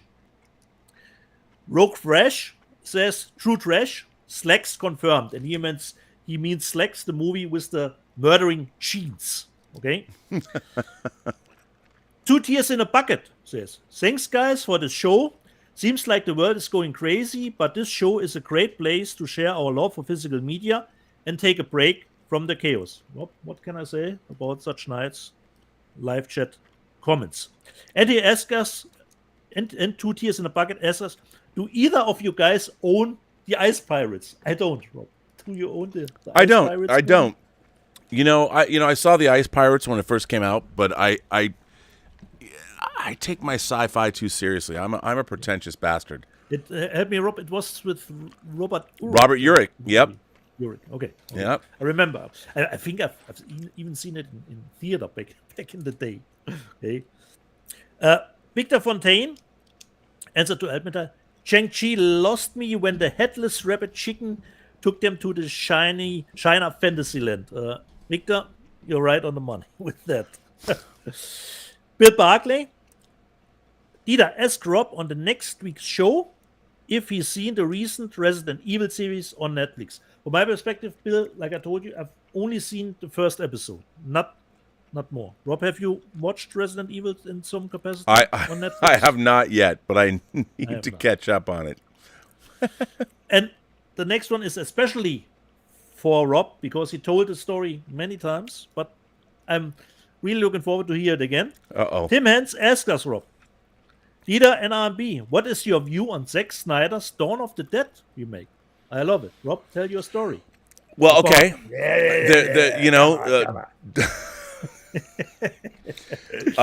George Romero's Dawn of the Dead is one of my favorite movies of all time, maybe in my top 10. I love it so much. It was hugely influential on me. So the idea that somebody was going to remake it was, I wanted to, go postal on them. Like, why would you do that? And who the fuck is this Zack Snyder douche that's going to remake Dawn of the Dead? I don't know who he is. Like, what? James Gunn, who I actually worked with and did know. I mean, he wrote a draft of that script. I'm like, okay, well, I mean, I don't know if he's got the right sensibility, but I like James, whatever. So I went into that movie. I went into seeing Dawn of the Dead in the theater. Like, to say that I was a sourpuss was being kind. I mean, I literally was. My hands were folded, and I was entitled fanboy. I'm like, I was primed, man. I was sharpening my figurative butcher knives, the entire time. And then the movie started. And after the opening sequence, and especially the opening credits, I'm like, music. That's pretty good. And then they had an homage to the helicopter from Dawn of the Dead. They showed the WGON helicopter, which you see more of in the director's cut. And I was like, or maybe it was only in director's, I'm not sure. But I have to say, I was won over. And while I don't think it achieves the apocalyptic greatness, I mean, dead zombie baby in the womb, there's a lot of great stuff in that movie. And killing the celebrity lookalikes, there's it doesn't have, for me, the philosophical or existential underpinnings of the original Romero classic, but it's a legitimately a good film, and I liked it. And it was there you go. It was a remake I really was primed to hate. I mean, not only, but I would say this, if I can toot my own horn, and why not? Isn't that what we do here on YouTube? The movie won me over. I mean, I have never walked into something primed to hate it more than I was primed to hate Dawn of the Dead, and that movie won me over. And for that reason alone, look, I've always been a Zack Snyder supporter. Do I think Zack Snyder is the greatest intellect in the world? No. I think that he thinks in images and he takes things he's seen before and repurposes them in interesting ways. I think Watchmen, for instance, he loved the graphic novel. I don't think he quite understood all of the graphic novel, but that's fine. I don't love Watchmen, but I enjoy it quite a bit because I think Watchmen is not a great adaptation, but it's a pretty effective recreation, if that means anything. And you know what? I'll admit, I have a Baby Doll Sucker Punch Hot Toys figure. Okay. Sue me. You can think that it's creepy that a guy like me has a hot toy figure of Baby Doll, but okay. Now back to you, Dietz. Okay. The next one I didn't even remember, Rob. Is Rob joking about Valerian is both his best and worst comic book movie of 2017? I don't remember you saying that, Rob. Okay. This is so on the John Campea show. We've been doing this. We've been doing this for years. We've been doing a show called Best Movie, Worst Movie. It's John's idea. It was, I think, a really great idea that he came up with.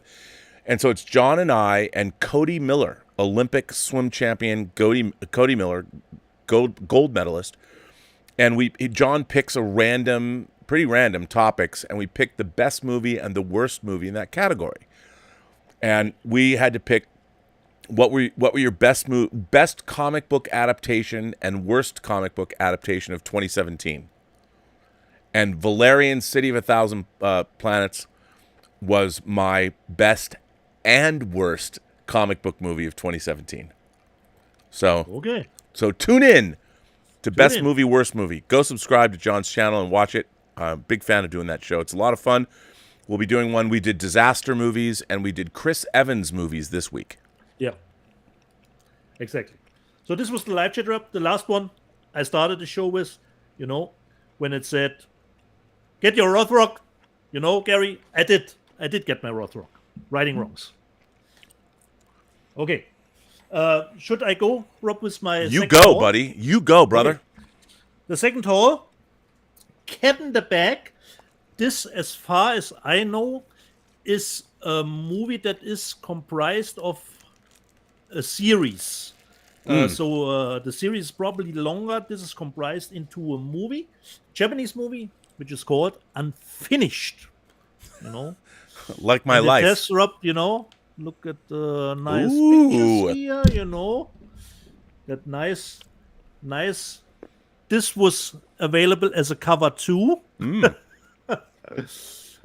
So I haven't seen. By the way, it. Dieter, you know what that cover was better than?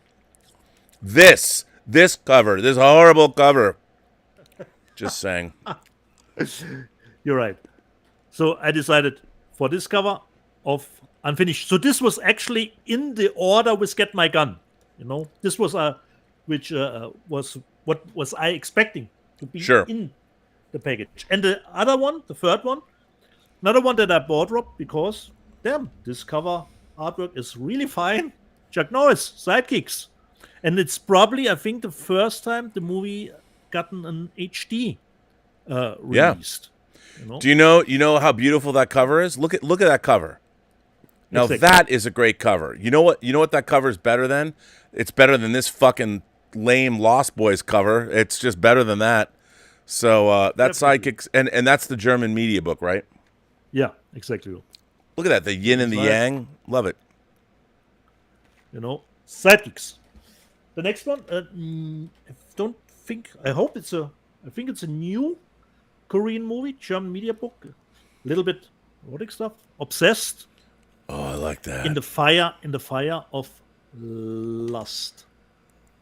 When I see Korean girls in that state, I'm like, where have they been all my life, to be honest? Exactly. So yeah. Obsessed. And then, Rob, considering the Trash Panda, got a little bit artsy this week. And this is a really nice package from French filmmaker Céline Sciamma. Her five movie box set. Wow. So Now, okay. 5 movies. Okay. Now I've got to ask you. What were you already a fan of hers? How did you know about this? I only know the one movie, Rob. Now, which was the original title, the Women in Flames. Portrait of the Women in Flames. I don't know. Oh, Portrait of a Woman on Fire. Yeah, exactly, Rob. This was dude, I love that movie. This is one of her movies. This is the only movie I know from her. But this has all 5 movies of her, and Women on Fire is in it too. And it had a nice price, so I thought, okay, one movie around, $11. Sure. So I bought it. So inside, open it up like this. Oh, I gotta get that, man. Rob, no English subtitles. Sorry, my friend. So you have a booklet about her movies. And then we have the Digi with her 5 movies. But there are no, Rob, at least the technical specs says no English subtitling for it. But I will check it. Perhaps there are on it, but I don't think so. So this was a thing where I thought, well, the price is really nice to get all those 5 movies and make a little bit more of an overhaul of her movies, how the other movies will. Right. Well, I bet they're great. Portrait of a Woman on Fire is great. Criterion put that out too. And there is a new one which she did after Portrait of a Woman on Fire, and 3 she did before. So it's a movie from 2007 Water Lilies, Tomboy from 2011, uh, and Born to Feel, which is called like Girl Band from 2014. So there are 5 movies in this package. This was my last one, Rob. My last one. Not I have something left, but this was my last for the last 2 weeks. Little bit of art house, Rob. A little bit of art house. You know what? Speaking of art house, Dieter, of course, I did avail myself of the Barnes & Noble Criterion 50% off sale. So I'll show my Criterion stack real quick for those of you. You know, it's going to be no surprise to anyone, with the exception of one. They were all 4K. Drive My Car, which I had to get. I haven't cracked any of these open. This is only the Blu-ray. It's not in 4K, but that's okay. I had to get it. I had to get it anyway. The Japanese release, Rob, is just a Blu-ray 2, so it's not even out in Japan as a yeah, and I don't the know Japanese if that plays a role in it. I have no idea. Then of course the quality of the picture quality of the Japanese Blu-ray was excellent. Yeah, well, I'm sure the Criterion looks great too. I hope. And then of course 4Ks. I mean, who would have thought? Shaft, shut your mouth. Not only is this in 4K, one of my very favorite comic artists of all time, Bill Sienkiewicz, drew this cover. Come on, man. Awesome. Shaft, and this also comes with Shaft's big score. Oh. Which is not in 4K, but it's in this package. So 2 movies. Winning. Jean-Pierre Melville's The Red Circle, La Cercle Rouge, The Red Circle. Got that. I mean, I think I bought this movie like 8 times in my life. I love Jean-Pierre Melville. He's one of my favorite directors. Had to get that in 4K. Essential 4K buy. The Red Shoes. Again, I've owned this on Laserdisc. I've owned this on DVD. I've owned this on Blu-ray. Now it's on 4K. I never have to buy it again. Love this movie. Now this is not a prequel to one of my favorite TV shows, but I had to get it in 4K because it's about space. For All Mankind in 4K. Criterion. Had to get that. Now, I have not got my Devil in a Blue Dress yet. Don't know why. But finally, had to get Raging Bull in 4K. Again, a movie I had a bootleg VHS tape of when it first got released in the early 80s. And now I've got it in 4K. I never have to worry about having it again. So that's my Criterion stack from the latest Barnes & Noble sale. I don't have Devil in a Blue Dress yet. I don't know why it hasn't come. So now we know why it's in the top sales figures. Yeah, I mean, and that's why it is. I mean, Raging Bull, and that's reassuring to see because obviously 4K. Look, and it makes sense. 4K is where physical media goes to die, and I'm all for it. So, yeah, bring it on. Exactly. So is that it? Maybe some super chats left, Rob? Look, I think I don't know. I have to be honest. Let's see. I don't know if we do have super chats. People have been firing in questions. Yeah, we do actually. People are firing in super chats. Okay. Brian Doyle asks, "Hi, Rob and Dieter. What do you think of the James Bond Steelbook announcements, especially the artwork on them?" Well, here's the thing. Like that was the announcement. The Steelbooks, exactly. Yeah, I mean, look. Great. I am not buying James Bond anything until it's a 4K box set. We got the Daniel Craig movies in 4K. That's all. I've bought James Bond movies. I had all the VHS tapes. I had all the laser discs. I had all the DVDs. I had all the Blu-rays. I've got my great 50th anniversary Blu-ray set. Give me my fucking 4K discs. I need my definitive Bonds. I need to put it to bed. I don't care if they're on Steelbooks or whatever. Where they've made the 4K. The Lowry transfers, whatever, upgrade them. We got the Daniel Craig movies. I want what I want. I want Goldfinger. I want Thunderball. I want On Her Majesty's Secret Service. I want Spy Who Loved Me. I want For Your Eyes Only. I want Moonraker. Yes, laugh all you want. You know, I want Living Daylights. I want GoldenEye. Give me my fucking 4K Bonds. Why don't I have them? It is the 60th anniversary of the James Bond franchise. 60 years. Bond died. I mean, I would like 60 years, 25 Bond films, and a beautiful 4K box set. Barbara Broccoli, I love you. Your family business. I mean, Barbara Broccoli, beautiful woman, a little too old for me right now. Well, actually, not really. But a beautiful woman whose job in life is to produce James Bond movies. I mean, is she not the perfect girl, right? So Barbara, Babs, can I call you Babs?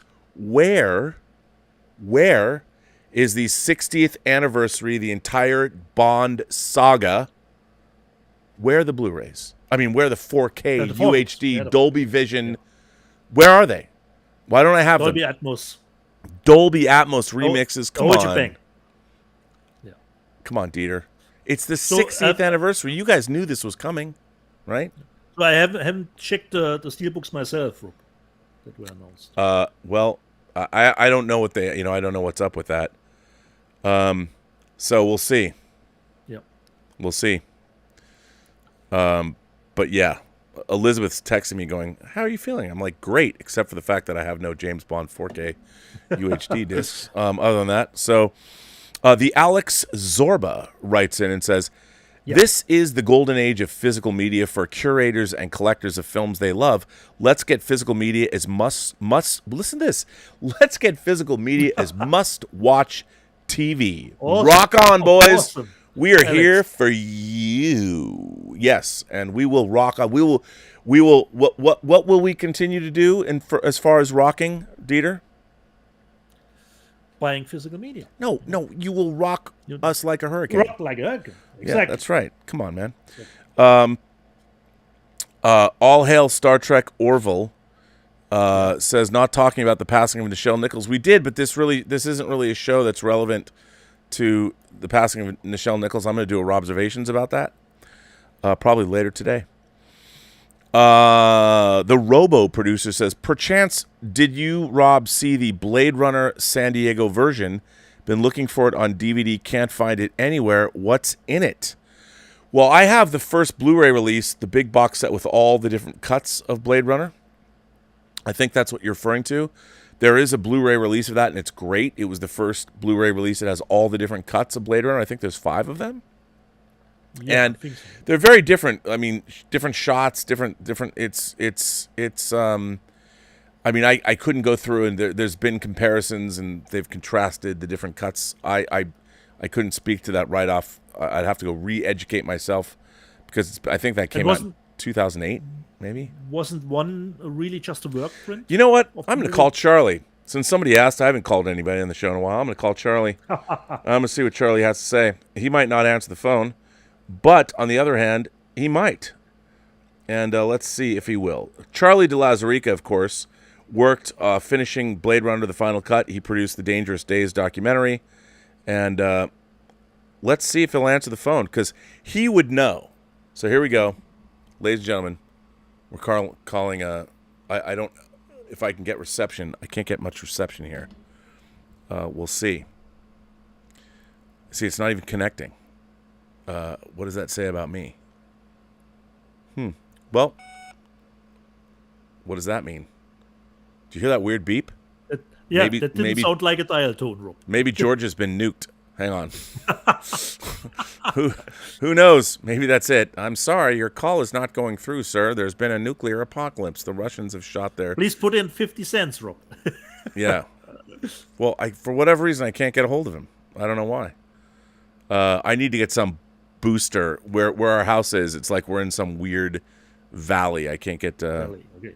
Maybe it's him. I don't know. Maybe it's Charlie. But anyway, I don't know the answer. About Blade Runner? What was the exact question? Well, there were many different versions of Blade Runner that were shown in different places, and I think the San Diego version was the... Okay, now I got more bars. Let me try again. Was the first preview version of the film? Oh, I'm not sure. Oh, it's ringing. Okay. Let's see. He might not answer the phone. We'll see. I mean, it is Sunday. He is across country. He could be working. His wife's pregnant. You never know. I'll leave a message. He should be watching the show live. Why isn't he? I don't know.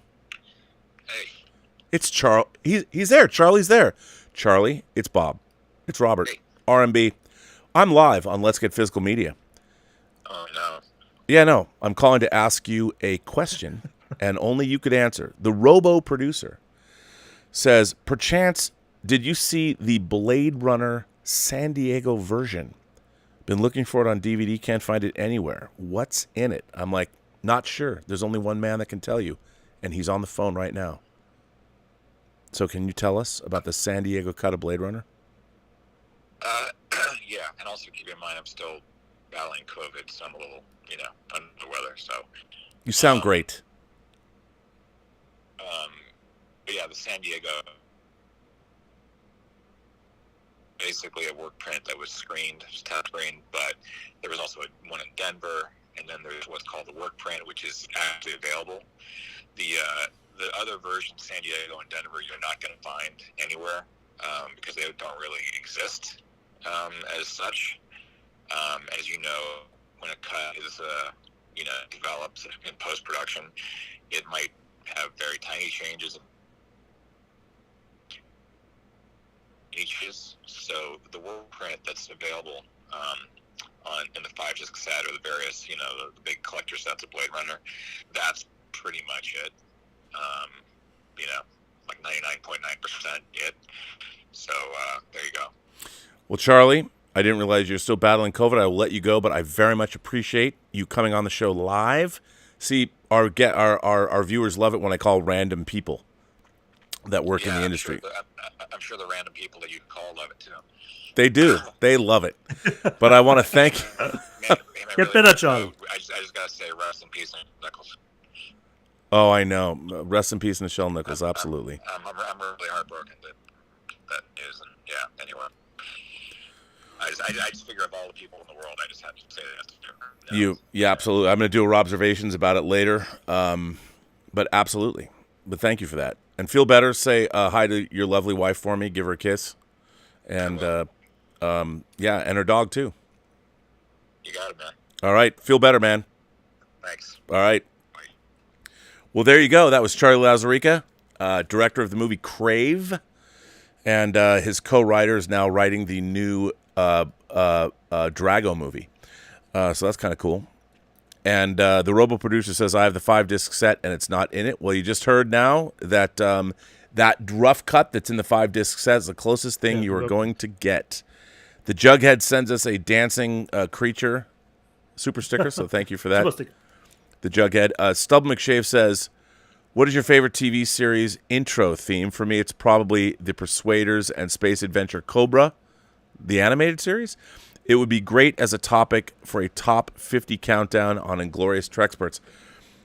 I mean, that's a tough... I think that Mission Impossible and Hawaii Five-0 are great.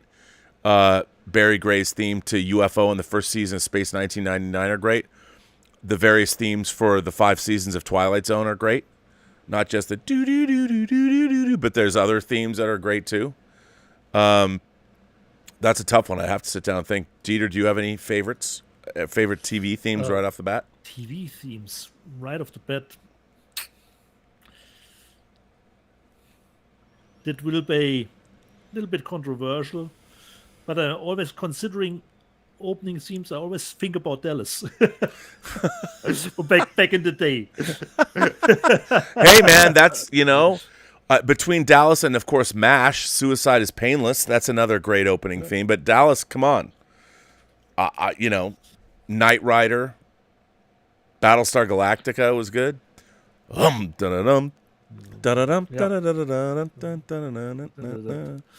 Star Trek: The Motion Pictures theme reused for Next Generation. On end, considering Battlestar Galactica. It's true.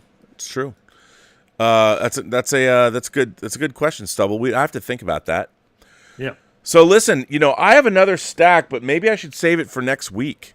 I have something too, Rob. How should we do it? I think you save should for next week. No, you've got one more thing. Take us out. Not one more thing, Rob. I have not special edition. I have damaged goods, Rob. Oh, I don't even know what that means. You got to show us. You can't do that to us now. You got to show us the damaged goods. Well, damaged goods. Since we do Let's Get Physical Media, I have some new contacts, Rob, in my smartphone, and one of it is Glenn, and he said, "Hey, you douche from Saarbrücken. I have titles that I did exchange for new ones because they are damaged, and I didn't have to return the damaged ones. Do you want to have them?" And I said, Glenn, ask your friends in your friend circle if they want to have them. And he said, Rob, something that was very bitter. They don't collect anymore. Didn't collect. So I said, okay, come on, Glenn, if you want to get rid of them, because those are titles, Rob, I haven't ordered at all. Wow. You know, So basically, you got a set of damaged goods. damaged goods. So let's open it up, Rob, and see how damaged. So like They you're like a drug addict that's willing to take bad product simply because you're that addicted. It's that bad. Yeah, and so there are titles in it that I haven't ordered at all, and I wouldn't have. Oh, this is going to be fun. ordered at Oh, all. please do. I That's feel fun, privileged. but because we will see how damaged they are. Yeah, let's see the And Glenn damaged goods. Glenn always sends me pictures about what he bought new. Well, and- thanks, Glenn. This is going to be fun. Damaged goods. Damaged goods, our new section, Rob. Damaged goods. Please don't stop sending me damaged goods. So let's see how damaged they really are and what did Glenn send. So, This is damaged hilarious. I love it. goods. Okay, let me just see.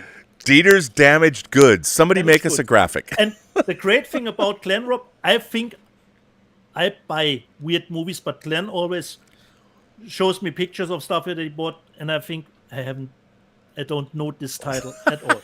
The first one, which only needs a new outer shell, is called Microwave Massacre. Oh yeah, there you go. That's an Arrow. Oh no, that's that's Arrow, right? Arrow, Yeah. exactly, Rob. And it's damaged on the top, so Yeah. only a new shell. Yeah, but you got to get that clear outer shell. shell? That's tough to get, buddy. That's tough to get, but even that, Rob. So it's just at the top, Well, damage goods first. Microwave. So let me just see what I have. But that's a good title. Microwave Massacres. Perhaps not something I would buy, but So let I me know that just- title. Just first check, because I love that he Glenn, wraps I don't- those up individually so the damaged goods don't get even more damaged. so Glenn, I don't see what is damaged about this one. Could be on the It's inside. called Three Monsters. Three Monsters, Tales of Sci-Fi Terror. And that's Eureka too, right? That's Eureka from the UK. Exactly. I mean, that's a But- prestigious title. That's a prestigious company. I'd say you're But you're two I for don't- two. Glenn's made sure you're 2 for 2. But I don't know, Glenn, where this one actually shows any damage. Might be on the Oi. inside. Could be, but it's still sealed, Rob. Still sealed. So If you shake it, maybe the post that the disc is on has broken and it's shaking on the inside. no. Wow. We'll have to open. Go Glenn. See. Okay. The next one. No, I haven't bought it. So, Rob, this is damaged goods. Singing in the Rain. Oh, 4K. How is it know. damaged? Here on the side, it's a little bit in it, but it looks like the Steelbook is fine. Who cares? It's Oh. what? Come Yeah, on, here, man! here. Look at that. You got that's Yeah, the special edition. I just have the Yeah, regular version. That's awesome. Exactly, Rob. So even Glenn, I wouldn't even would have thought about Look, the I would exchange, not. but, I would you not know, kick that copy of Singing in the Rain out of bed. If you know what I'm saying, I wouldn't kick it out of bed. Come on, keep Exactly. that shit. That's good. And it comes with the Steelbook, and looks like the Steelbook will be fine. Okay, Singing in the Rain, So, and next one. Let me just see. This one I've seen. So, from 88 films, the Anaconda collection. Look at that. And it is a little bit damaged here, so on the side, but nothing really. Who cares? Nothing really. You think about the movies, Rob? That's pretty great. Not really that awful, I would say. So thanks, Glenn. Thanks, Glenn. Glenn, you're a good man. He didn't need to return those. He got new ones. Rob. And let me just see. This one, a horror fantasy by Brian De Palma, Phantom of the Paradise. Have you ever seen that? No, Rob. Dude, that movie is awesome. It's Okay. awesome. Okay, thanks, Glenn. It's fantastic. And it looks like it's intact, Rob. So I don't know, Glenn. What we have to talk on WhatsApp, Glenn. What is damaged? All I know is Glenn is a good man. Glenn is hooking you up definitely. with the joy. Yeah, exactly. I don't know if he said he put something extra in it. So, Rob, this was my not so really damaged goods. I was expecting way worse. You know? Wow, that's I have to say that your boy Glenn has hooked Thanks, you Glenn. up, brother. Yeah. Nicely done, Glenn. Yeah. Thanks for that. Thanks, Glenn. Yeah. Very much. Yeah. Very much. I asked him, ask around in your friend circle, and he said, no one's collecting. You know. Well, So, we'll take it. we'll take it off your hands. So thanks, Glenn, for it. The Jughead writes in and says his favorite TV themes: Spencer for Hire, Okay. Vegas, Robert Urich fan, Star Trek the original series. I can't say no to that. Soap, Man from U.N.C.L.E. Love and Respect from the UK, guys. Those are great themes. I mean, people are going to start sending us TV themes. By the way, you know what I have not got yet, which I need to get, is that $6 Million Man box. Oh, that you want, yeah. I need that. That has a great theme too. Do do do do do do do do do do do do. I love that. Anyway, I don't know what I was doing right there, but hey, people are like whatever. Half the people are like $6 Million Man. What? I mean, it's almost half a century old. That's why they come at the show, Rob. That's true. That's why they come to the show. That will not appear on the John Campia show. No. I have to say, Will Dieter, this has been another fine episode of Let's Get Physical Media. You know, I think we went through all the news. We made fun. Can we just, one more time before we leave, let's just discuss how awful this cover is for Poltergeist. Somebody needs to get blamed for this. Somebody needs to get fired for this. Somebody needs to never hire this company again. And every executive, every home video executive that approved this shit needs to go. And I need somebody to give me an apology. You know what? A written apology. You know, because before I'm this close from my change.org petition to say, hey, we have to get on that, you know. It's true. we can get Red Sonja in that great cover artwork, but not, or sidekicks, but not classic. I mean, the funny thing is that look, MGM at the time, Poltergeist when it came out, that is such great classic horror artwork. Single creepy image there, here, and you don't use that. You know why? I'll tell you why. The person who designed that cover, I will bet you $100,000 they never watched Poltergeist. The person who designed that cover never watched the movie. Because if they had watched the movie, they would never have designed that cover. And that's the problem. You know, people, I'm not going to watch it. I don't have time. They read some synopsis and they're like, what? This is the problem with the modern age. People are fucking lazy, man. They won't do the work. What can you do? I guess that brings us to the end of the show, buddy. Yeah. Okay. So, one last thing, Rob, because we always talk about it, but this week there wasn't really a big movie starting. Let's just look a quick box office, Rob. All right, you want Super Pets is I believe the number one, but I'm perfectly willing. Let's take a look. Just a quick look at the box office. Yeah. Or how is a Thor standing, Rob? Well, we'll find out. This will be really interesting. We shall see. I'm looking down. Wow, the fact that it's not. Okay, here we go. Here's the box office. Okay. DC's League of Super Pets fetches $23 million opening for Warner Brothers.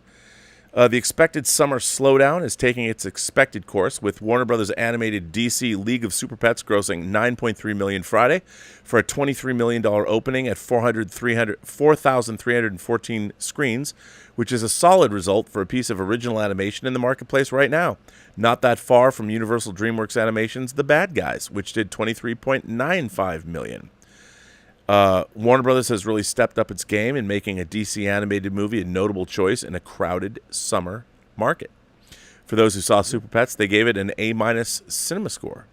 That's pretty good. Go David Zaslav, which is terrific. Focus Features has B.J. Novak's Blumhouse murder mystery dramedy Vengeance at 998 theaters for $1.75 million in 10th place. Universal's Nope is having a better than expected second weekend hold of 58%. It made $18.55 million, taking its 10-day total through today to $80.6 million. Very respectable. Very respectable. Not even out here, Rob. Yeah, it's not out there.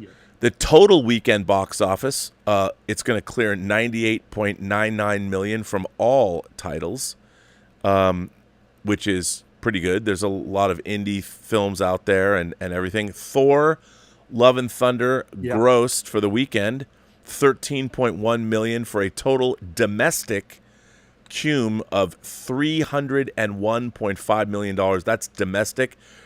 That's still pretty respectable. You know, I mean, it might not be $1 billion, but it's very, very respectable. Where the Crawdads Sing domestically has done $53.5 million, which is good. Elvis is at $129 million. The Black Phone, which probably costs nothing, is at $83.1 million. Jurassic Park Dominion's domestic, meaning the U.S. take, is at $369.4 million. But you know what?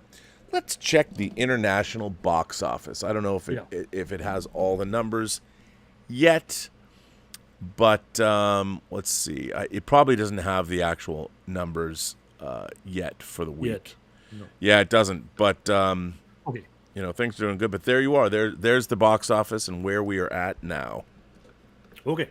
We close with the topic we normally or often start in the last few. Yes, absolutely. Well, Dieter, this was another fine show. Thanks for being here. I didn't even show everything I have. I still have another whole big stack. Great. We saved that for next week. Next week? It's a very diverse stack. Ja. And until then, jede Person, die du triffst, hat eine Geschichte zu erzählen. Alles, was du tun musst, ist zuhören. Every person you meet has a story to tell that you have yet to hear, and all you have to do is listen. And with that, we'd say to all of you, have a better day and buy more physical media. Or have a good friend like Glenn. Or have a good friend like Glenn who just sends you physical media. Hey, Glenn, next time, why don't you break those titles up and send me some? I could have gone for that. No, but thanks very much for everybody for watching. I want to thank my moderating staff for being the greatest moderating staff around. So thank you, folks. I think Tom Jr. Jackson obviously is here. Justin Toner is here. S. Beam is here. Let's see who else is here. I don't know if anyone else is here. I think I got you guys all, unless we'll see. But thank you guys for moderating. I want to thank everybody who generously supports this channel via super chats and tips and also memberships. We are going to have a member call next week. For those of you who don't know, who are new members, if you're a member of the channel, we get together on various Saturdays. Hopefully, I want to do it bi-weekly. It's been a while because people have been busy. It's the summer. But we do chats and just hang out for hours and shoot the shit. So we're going to do that next week, next Saturday, I believe. So join us. Be there. Be square. It'll be fun. And I have a very interesting announcement about Let's Get Physical Media. I mean, about Designing Hollywood, an interview that I'm going to get to do, which I can't even believe I'm getting to do it. But we'll talk about that later. Great. And I guess that means that we're done, Dieter. We are done. Yeah. All right, everyone. And normally, see you next week.